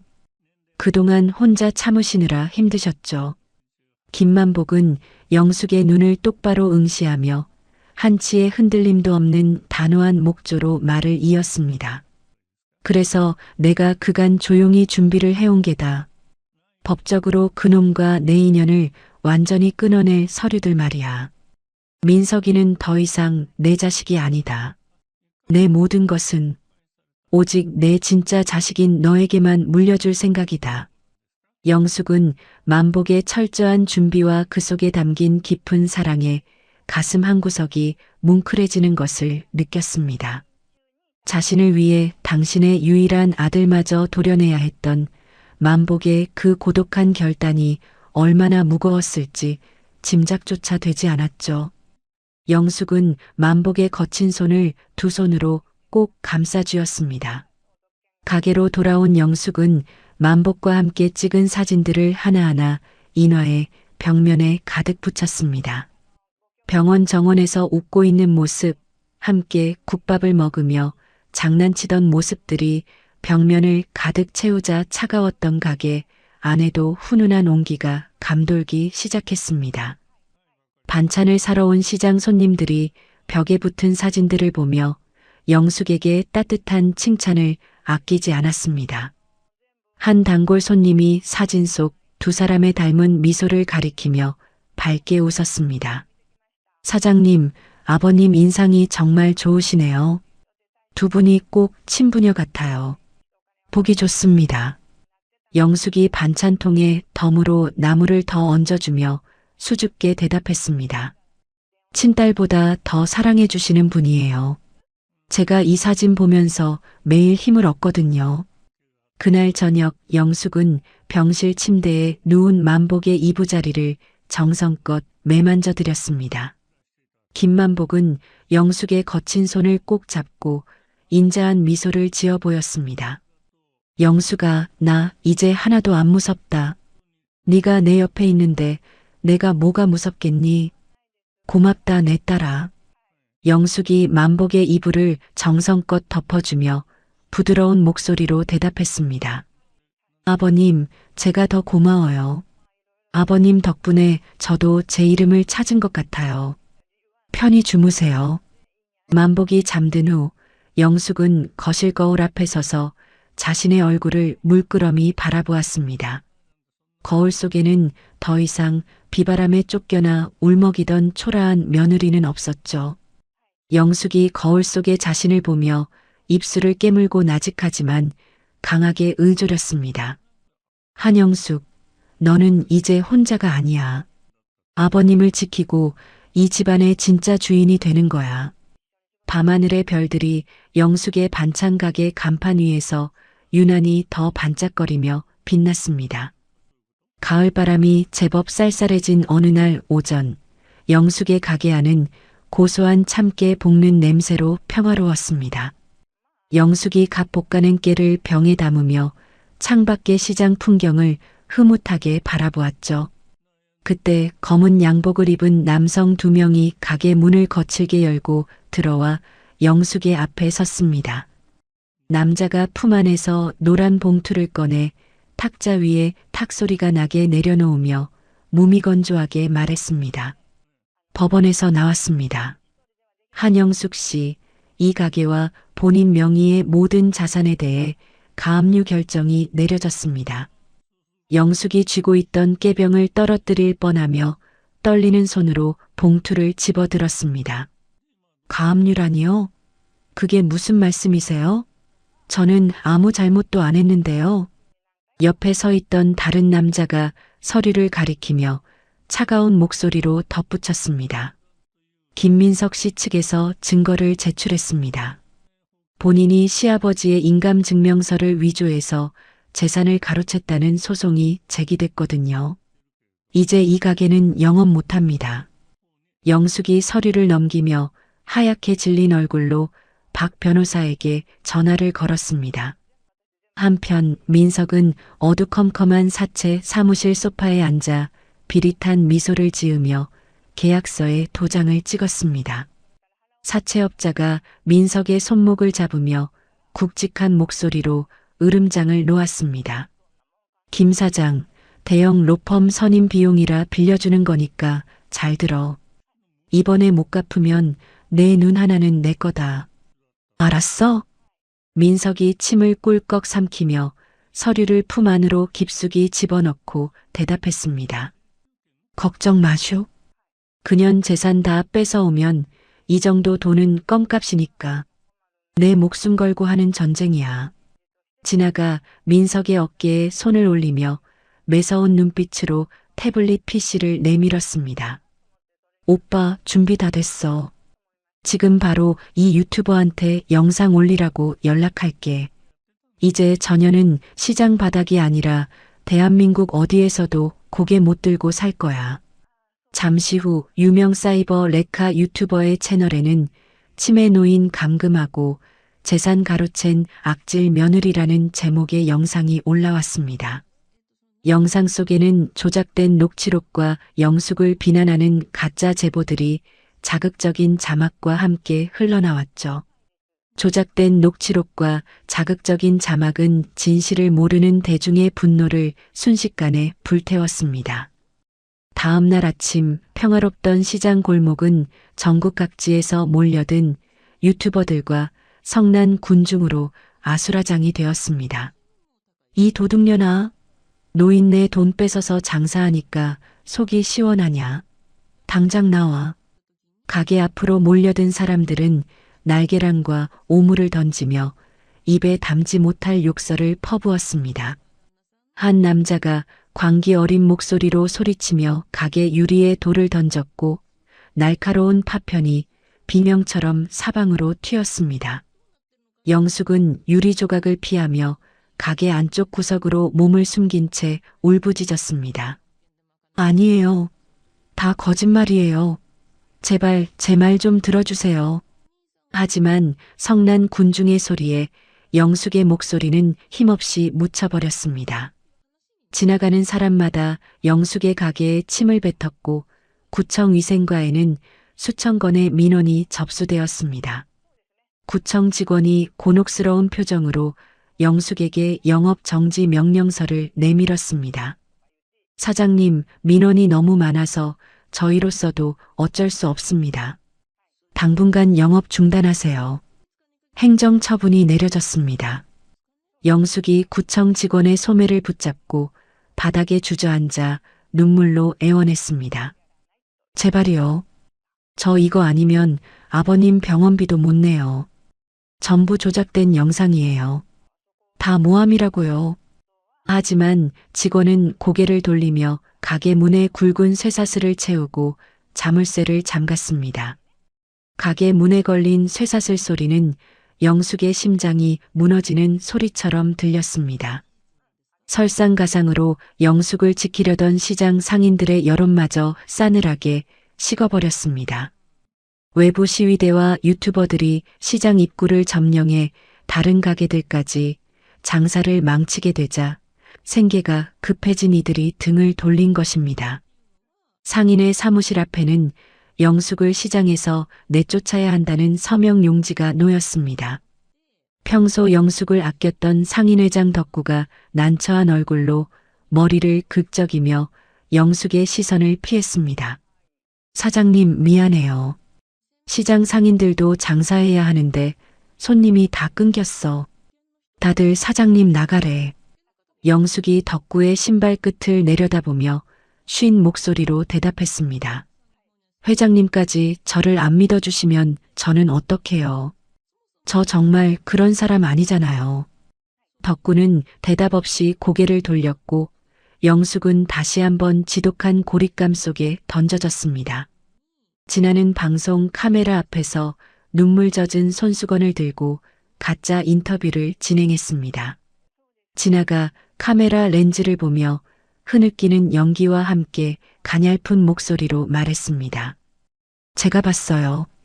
영숙 씨가 아버님 밥그릇을 발로 차고 돈 안 내놓는다고 소리 지르는 거요. 정말 무서웠어요. 이 인터뷰가 전국으로 방송되자 영숙은 명실상부한 전 국민의 공공의 적이 되었습니다. 비극은 여기서 끝이 아니었습니다. 외부의 압박과 스트레스 때문인지 병원에 누워있던 만복의 상태가 급격히 악화된 것입니다. 만복이 병실 문을 열고 들어오는 영숙을 보고 발작적으로 이불을 걷어차며 소리쳤습니다. 누구야? 저 마녀 당장 치워. 내 돈 뺏으러 온 도둑년이야. 나가란 말이야. 영숙이 만복의 손을 잡으려다 허공을 휘젓는 만복의 손에 얼굴을 긁히고 말았습니다. 아버님, 저 영숙이에요. 왜 그러세요?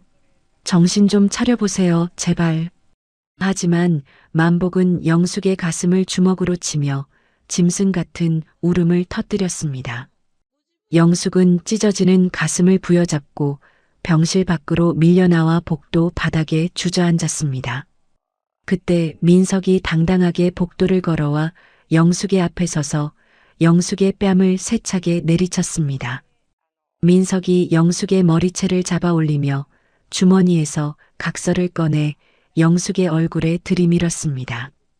야, 이 도둑년아. 이제 상황 파악이 좀 되냐? 내 계좌 다 묶였어. 당장 여기 도장 찍고 꺼져. 영숙이 민석의 신발에 침을 뱉으며 도끼 서린 눈으로 민석을 노려보았습니다. 죽어도 못해. 네가 아버님한테 한 짓 하늘이 다 알고 있어. 너 반드시 벌 받을 거야. 민석이 코웃음을 치며 영숙을 바닥으로 팽개치고 차가운 목소리로 쏘아붙였습니다. 하늘은 내 편이야. 네가 아버님 병원비 못 내서 쫓겨나는 꼴 내가 똑똑히 지켜봐 줄게. 영숙은 차가운 병실 바닥에 머리를 박은 채 무너져 내렸습니다. 엄마, 아빠, 저 이제 어떻게 해야 해요? 세상이 다 저를 괴물이라고 손가락질해요. 그때 병실 문이 열리고 거친 숨을 몰아쉬며 강 씨가 들어왔습니다. 그는 땀에 젖은 셔츠 소매를 걷어붙이며 영숙 앞에 태블릿 PC 한 대를 내려놓았습니다. 한 사장님, 정신 차리세요. 저놈들 꼬리가 길면 밟힌다는 말 안 틀립디다. 이거 보세요. 강 씨가 내민 화면에는 민석과 진아가 요양원 근처 외진 카페에서 원장과 은밀히 만나는 블랙박스 영상과 도청 파일이 담겨 있었습니다. 저희가 요양원 근처 잠복할 때 설치한 불박에 다 찍혔습니다. 돈 봉투 건네면서 아버님 상태 조작하라고 지시하는 대화 아주 생생하게 담겼어요. 그리고 이쪽은 임금체불로 쫓겨났던 요양보호사입니다. 민석 씨의 폭행을 직접 목격한 증인으로 확보했습니다.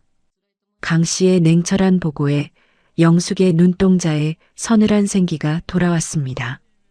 영숙은 강 씨가 가져온 증거들을 챙겨 곧장 박 변호사에게 달려갔습니다. 박 변호사는 서류를 검토하더니 묵직하게 고개를 끄덕였습니다. 강 형사님이 요양원 잠입 당시에 확보한 이 대화 기록들이 민석 씨와 진아 씨의 범죄를 입증할 겁니다. 아버님의 의사와 상관없이 저들이 저지른 학대와 음모가 고스란히 담겨 있으니까요. 영숙은 아버님을 지키기 위해 뒤에서 묵묵히 움직여준 조력자들의 노고에 고개를 숙였습니다. 드디어 결전의 날이 밝았습니다. 법원 정문 앞은 이른 아침부터 취재진과 유튜버들로 아수라장이었습니다. 영숙은 박 변호사의 뒤를 따르며 쏟아지는 야유와 카메라 플래시를 묵묵히 견뎌냈습니다. 가방끈을 꽉 움켜쥔 그녀의 손이 파르르 떨렸지만 눈빛만은 정면을 향해 있었습니다. 법정 복도 끝에서 대기하던 민석이 비릿한 웃음을 흘리며 조롱했습니다. 야, 한영숙. 오늘이 내 인생 마지막 날인 거 알지? 옆에 선 진아는 팔짱을 낀 채 가소롭다는 듯 영숙을 훑어보았습니다. 영숙은 두 사람의 눈을 차갑게 응시하며 단호하게 대답했습니다. 영숙이 두 사람의 얼굴을 차례로 응시하며 서슬 퍼런 눈빛으로 단호하게 대답했습니다. 너희들이 지은 죄 오늘 하늘이 똑똑히 심판할 거야. 내 눈 피하지 마. 민석이 영숙의 어깨를 툭 치며 뻔뻔하게 대문으로 들어가며 코방귀를 꼈습니다. 하늘, 그건 돈 있는 내 편이야.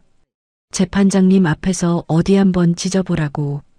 법정 안은 무거운 정적과 긴장감으로 가득 차올랐습니다.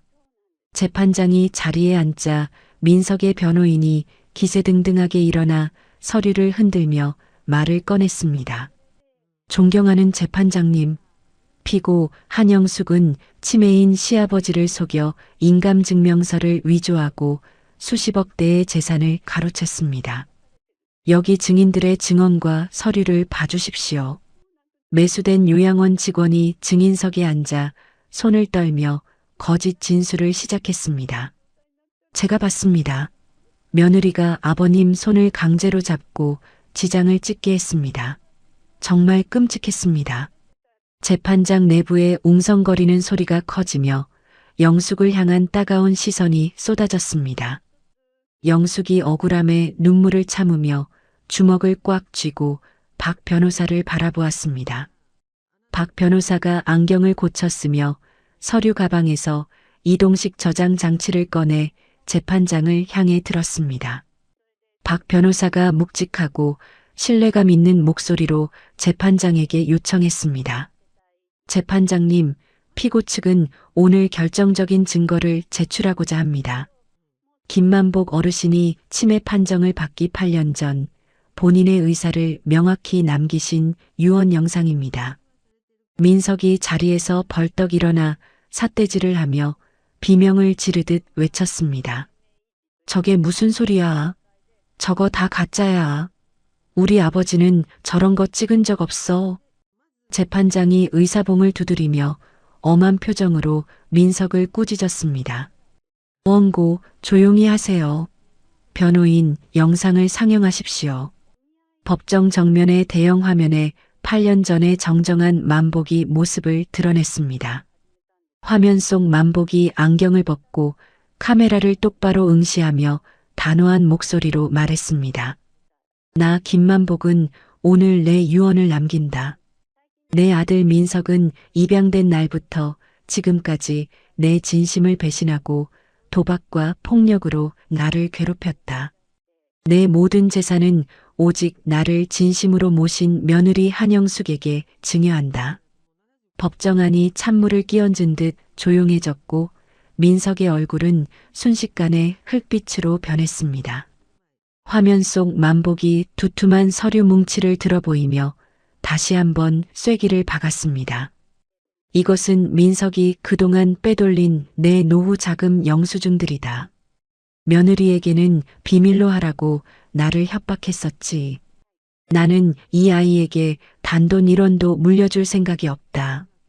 민석이 책상을 손바닥으로 치며 난동을 부리기 시작했습니다. 저거 조작이야. 박 변호사가 시켜서 찍은 거라고. 재판장님, 저거 믿으시면 안 됩니다. 박 변호사가 디지털 감정 보고서를 재판장에게 제출하며 차갑게 쏘아붙였습니다. 이미 공인기관에서 디지털 감정을 마쳤습니다. 영상의 조작 흔적은 전혀 없는 완벽한 진본입니다. 재판장이 서류를 검토하더니 안경을 내리고 민석을 매섭게 노려보았습니다. 디지털 감정 결과 영상은 진본으로 확인되었습니다. 원고의 주장은 근거가 없습니다. 그때 법정 뒷문이 열리며 휠체어를 탄 만복이 강 씨의 도움을 받아 들어왔습니다. 만복이 떨리는 손으로 민석을 가리키며 쉰 목소리로 절규하듯 소리쳤습니다. 저놈은 내 아들이 아니다. 내 성을 따를 자격도 없는 인간 이하의 괴물이야. 당장 눈앞에서 사라져라. 진아가 겁에 질려 민석의 뒤로 숨으며 입술을 바르르 떨며 중얼거렸습니다. 오빠, 이거 일이 커지는데? 노인네가 저렇게 멀쩡하게 말할 줄 몰랐잖아. 만복이 품 안에서 낡은 녹음기 하나를 꺼내 재판장에게 직접 건네주었습니다. 여기 다 들어있소. 저놈이랑 저 여편니가 나를 요양원에 가두고 재산 뺏으려고 모의한 녹음이요. 내가 치매인 줄 알고 내 앞에서 다 떠들더군. 재판장이 녹음기를 받아 재생하자 민석과 진아의 비열한 음모가 법정 안에 울려 퍼졌습니다. 민석의 목소리가 요양원 원장에게 돈을 건네며 아버지를 굶기라고 지시하는 대목에서 방청석의 시민들이 경악했습니다. 재판장이 의사봉을 3번 강하게 두드리며 판결을 선포했습니다. 원고 김민석의 모든 청구를 기각한다. 또한 원고가 제출한 인감증명서가 위조되었음을 확인했으므로 피고 측 증거를 토대로 현장에서 원고 김민석과 조력자 진아를 긴급 체포한다. 법정 대기석에 있던 형사들이 달려나와 민석과 진아의 양팔을 거칠게 낚아챘습니다. 민석이 수갑이 채워지는 손목을 보며 진아를 향해 발길질을 하며 울부짖었습니다. 야, 다 네가 시킨 거잖아. 너 때문에 내 인생 망쳤어. 이 나쁜 년아. 진아가 민석의 얼굴에 침을 뱉으며 악에 받친 목소리로 소리를 질렀습니다. 누가 도박하래? 무능한 주제에 누구 탓을 해? 너랑 엮인 게 내 인생 최대의 실수야. 두 사람은 서로를 저주하며 형사들에게 끌려 법정 밖으로 추악하게 사라졌습니다. 영숙은 자리에서 일어나 만복의 휠체어 앞으로 다가가 주저앉듯 무릎을 꿇었습니다. 그의 마른 손을 두 손으로 꼭 맞잡은 영숙은 결국 참아왔던 눈물을 터뜨리며 만복의 무릎에 얼굴을 파묻은 채 한참을 오열했습니다. 아버님, 이제 다 끝났어요. 정말 고생 많으셨어요. 제가 너무 늦게 지켜드려서 죄송해요. 만복이 거친 손으로 영숙의 젖은 뺨을 닦아주며 따뜻한 목소리로 대답했습니다. 아니다, 영숙아. 네가 나를 살렸다. 이제 누가 뭐래도 너는 내 귀한 딸이다. 울지 마라. 만복의 따뜻한 손길에 영숙은 법정 복도에서 참았던 눈물을 쏟아냈습니다. 법정 문을 열고 밖으로 나오자 아침에 그 소란스러움은 온데간데없고 무거운 정적만이 감돌았습니다. 영숙에게 욕설을 퍼붓고 피켓을 휘두르던 시민들은 이제 약속이라도 한 듯 입을 굳게 다물었습니다. 진실을 목격한 그들의 얼굴에는 당혹감과 부끄러움이 역력했죠. 영숙의 얼굴에 카메라를 들이밀던 유튜버들은 슬금슬금 장비를 챙겨 도망치듯 자리를 피했습니다. 법원 계단 밑에는 시장 사람들이 모여 있었습니다. 그들은 영숙과 눈이 마주칠까 겁이 나는 듯 모두가 죄인처럼 고개를 숙이고 발끝만 내려다보고 있었습니다. 상인회장 덕구가 빈손으로 영숙의 앞에 머뭇거리며 다가왔습니다. 그는 영숙의 얼굴을 똑바로 보지도 못한 채 쉰 목소리로 입을 뗐습니다. 한 사장, 아니, 우리가 정말 죽을 죄를 졌어. 진실도 모르고 세상 사람들 말만 믿고 내 가슴에 그렇게 대못을 박았는데 무슨 염치로 여기 서 있는지 모르겠네. 옆에 서 있던 상인들도 눈시울을 붉히며 하나둘씩 낮은 목소리로 사과를 건넸습니다. 우리가 사장님 인품을 뻔히 알면서도 당장 내 장사 안 될까봐 눈을 감았어. 미안해, 정말 미안해요. 우리가 다 공범이야. 오직 뒤늦은 후회와 미안함이 섞인 무거운 공기만이 가득했습니다. 영숙은 잠시 그들을 말없이 바라보았습니다. 원망이 없지는 않았지만 만복을 되찾은 기쁨과 이 싸움을 끝냈다는 안도감이 그녀의 마음을 조금 더 넓게 만들었습니다.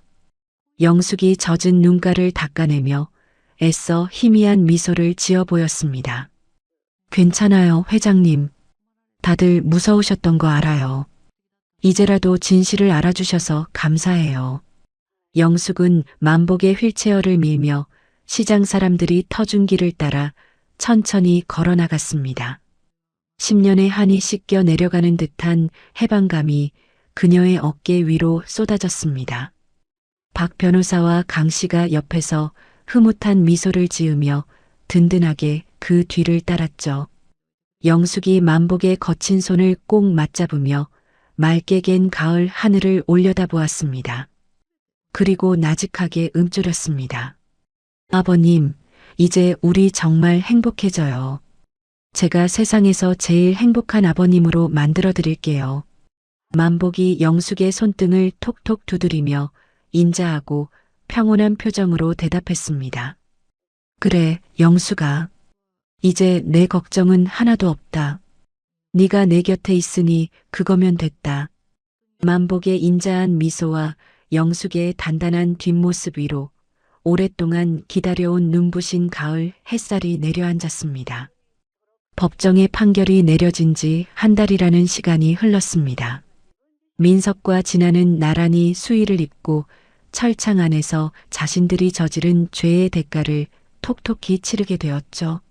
면회실 투명한 유리벽 사이로 민석이 초췌한 얼굴을 들이밀며 진아를 향해 이를 갈았습니다. 야, 너 때문에 내 인생이 이렇게 박살났어. 너만 아니었으면 나도 그 땅값으로 떵떵거리며 살았을 텐데. 진아가 손톱이 다 부러진 손으로 유리벽을 쾅 치며 악에 받친 목소리로 소리를 질렀습니다. 누가 도박하래? 무능한 주제에 내 탓만 하지 마. 당신이랑 엮인 게 내 인생 최대의 실수야. 당장 내 눈앞에서 사라져. 두 사람은 교도간의 제지를 받으면서도 서로를 저주하며 비참한 최후를 맞이하고 있었습니다. 반면 영숙은 시아버지가 남겨준 재산을 기반으로 만복효도 장학재단을 설립하여 바쁜 나날을 보냈죠. 재단 사무실 입구에서 영숙이 각 구운 떡을 챙기며 직원들에게 밝은 목소리로 말했습니다. 여러분, 오늘 장학금 전달식 준비는 다 됐나요? 우리 어르신들 오시는데 불편함 없게 잘 챙겨주세요. 사무국장이 서류를 챙기며 영숙의 열정에 감탄하듯 고개를 끄덕이며 대답했습니다. 이사장님, 걱정 마십시오. 이미 모든 준비는 끝났습니다. 사장님의 진심이 전달될 수 있게 최선을 다하겠습니다. 소외된 노인들의 울타리가 되어주기 위해 분주히 움직이는 영숙의 뒷모습은 그 어느 때보다 단단하고 당당했습니다. 영업 정지가 풀린 만복 반찬은 전국적인 명소가 되어 발 디딜 틈 없이 손님들로 붐볐죠. 하루 매출이 수천만 원을 기록할 정도로 대박이 났지만 영숙은 그 수익을 혼자 독차지하지 않았습니다. 영숙은 시장 상인들과 함께 만복 협동조합을 일궈내어 시장 전체의 상생을 돕고 있었습니다. 상인회장 덕구가 가게 앞에 진짜 가족의 집이라는 금색 명패를 정성껏 달며 너털웃음을 터뜨렸습니다. 이 명패야말로 우리 시장의 보물이네. 한 사장, 아니 우리 이사장님 덕분에 시장에 다시 봄이 왔어. 영숙이 가게 안에서 따뜻한 배추국 소반을 들고 나와 덕구에게 건네며 대답했습니다. 회장님, 이게 다 회장님이랑 상인분들이 도와주신 덕분이에요. 어서 이 뜨끈한 국 한 사발 드셔보세요. 옆에 있던 생선 가게 주인도 영숙의 국물을 들이켜며 엄지손가락을 치켜 세웠습니다.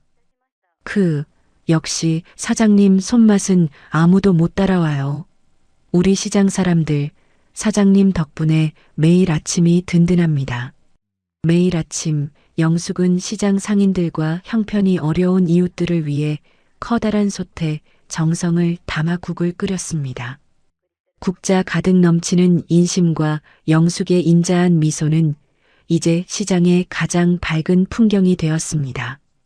만복은 비록 치매가 완벽하게 낫지는 않았지만 영숙의 정성 어린 보살핌 속에 몰라보게 건강해졌죠. 영숙이 숟가락으로 나물을 얹어 만복의 입가에 가져다 주며 부드러운 목소리로 물었습니다. 아버님, 오늘 나물이 참 달아요. 맛이 어떠세요? 입에 잘 맞으세요? 만복이 오물오물 음식을 씹으며 아이처럼 해맑게 웃으며 대답했습니다. 영숙아, 역시 내 손맛이 최고다. 고맙다 내 딸아. 내가 복이 참 많구나. 만복이 정신이 맑게 돌아오는 순간이면 영숙의 손을 꼭 잡고 인자한 표정으로 말했습니다. 영숙아, 네가 내게 온 게 내 인생 최고의 선물이었다. 너 아니었으면 이 늙은이 벌써 죽었을 거야. 영숙이 만복의 주름진 손등에 자신의 이마를 맞대며 눈시울을 붉히고 대답했습니다. 아니에요, 아버님. 아버님이 제 곁에 계셔 주셔서 제가 다시 일어설 수 있었어요. 정말 사랑해요. 영숙은 자신을 차갑게 내쫓았던 그 집의 대문을 다시 열고 들어가 정원을 아름답게 꾸몄습니다. 민석과 진아의 흔적을 말끔히 지워내고 만복이 좋아하시는 꽃과 나무들로 마당을 가득 채웠죠. 영숙이 꽃에 물을 주며 휠체어에 앉은 만복에게 수국 한 송이를 건네며 말했습니다. 아버님, 저기 보세요. 아버님이 제일 좋아하시는 수국이 흐드러지게 피었어요. 정말 예쁘죠? 만복이 수국 향기를 맡으며 눈을 가늘게 뜨고 평온한 표정으로 대답했습니다. 꽃이 참 곱다. 꼭 우리 영숙이 얼굴 같구나.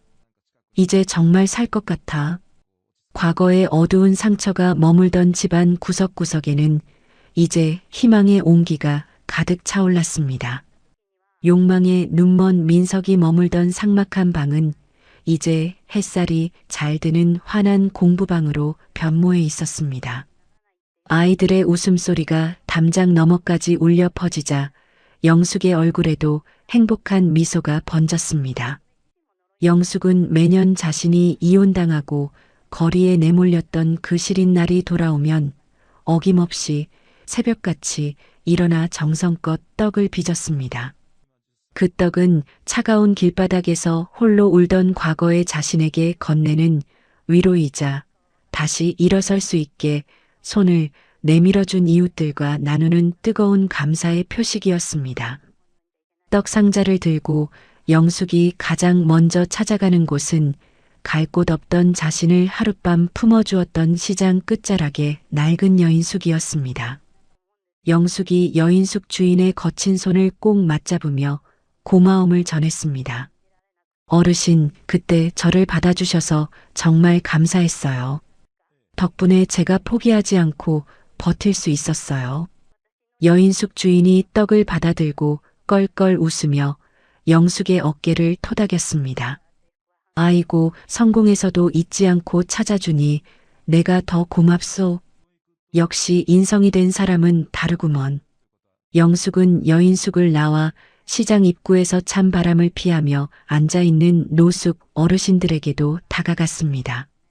김이 모락모락 나는 떡과 두툼한 방한복을 이리리 건네는 그녀의 손길에는 동정이 아닌 같은 아픔을 겪어본 사람만이 가질 수 있는 깊은 존중이 서려 있었습니다. 영숙은 이제 누군가의 며느리가 아닌 당당한 기업가이자 사회활동가로서 자신의 이름을 빛냈습니다. 각종 시상식에서 상을 받은 영숙이 마이크 앞에 서서 당당하고 힘있는 목소리로 소감을 전했습니다.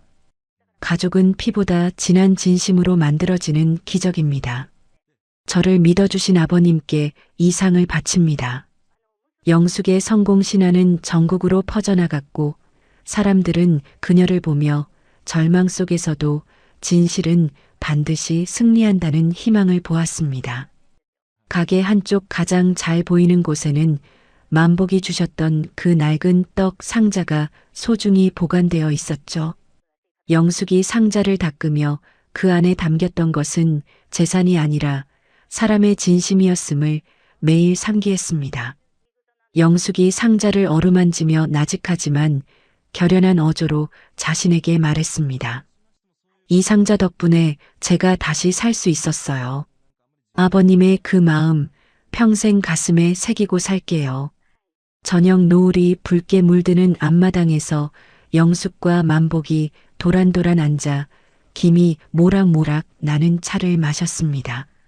만복이 영숙의 어깨를 감싸 안으며 먼 지평선을 바라보고 평온한 목소리로 말했습니다. 영숙아, 이제 참 좋구나. 공기도 맑고 내 마음도 아주 편하네. 내 덕분이야. 영숙이 만복의 품에 고개를 기대며 행복에 젖은 목소리로 대답했습니다. 저도요, 아버님. 이제 우리 헤어지지 말고 오래오래 이렇게 살아요. 제가 더 잘할게요. 노을빛이 대지를 붉게 적시고 서로의 체온에 의지한 두 사람의 뒷모습 위로 잔잔한 바람이 마치 감동적인 선율처럼 스쳐 지나갔습니다. 가족은 피보다 진한 진심으로 만들어지는 기적입니다. 그 기적을 저는 오늘 보았습니다. 영숙이 카메라를 향해 환하게 웃으며 자신이 직접 무친 신선한 반찬 접시를 건네 보였습니다. 영숙이 밝고 힘찬 목소리로 시청자들에게 마지막 인사를 건넸습니다. 여러분, 오늘 저녁은 사랑하는 가족과 따뜻한 밥 한 끼 나누는 건 어떠세요? 정성이 최고의 약입니다. 영숙의 웃음소리가 시장 골목과 세상을 환하게 비추며 떡 상자에서 시작된 대장정의 막이 내렸습니다. 영숙의 이야기는 단순히 한 여인의 복수극이 아닙니다. 피 한 방울 섞이지 않았지만 진심으로 아버지를 모신 며느리, 치매라는 절망적인 상황에서도 끝까지 효도를 포기하지 않은 여인의 감동적인 승리기입니다. 떡 상자 안에 숨겨진 것은 돈이 아니라 시아버지의 마지막 사랑이었고 그 사랑은 결국 영숙을 지켜주는 가장 강력한 힘이 되었습니다. 진정한 가족은 혈연이 아니라 서로를 향한 진심과 헌신으로 만들어진다는 것을 영숙과 시아버지가 몸소 보여주셨습니다. 우리 주변에도 영숙처럼 묵묵히 가족을 돌보며 살아가는 분들이 많을 것입니다.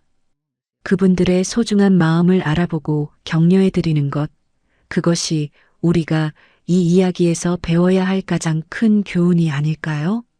오늘 이야기가 여러분께 작은 위로가 되었다면 구독과 좋아요, 댓글로 함께 해주세요. 여러분의 하루에도 따뜻한 기운이 가득하길 바랍니다. 이야기 꽃피다였습니다. 감사합니다.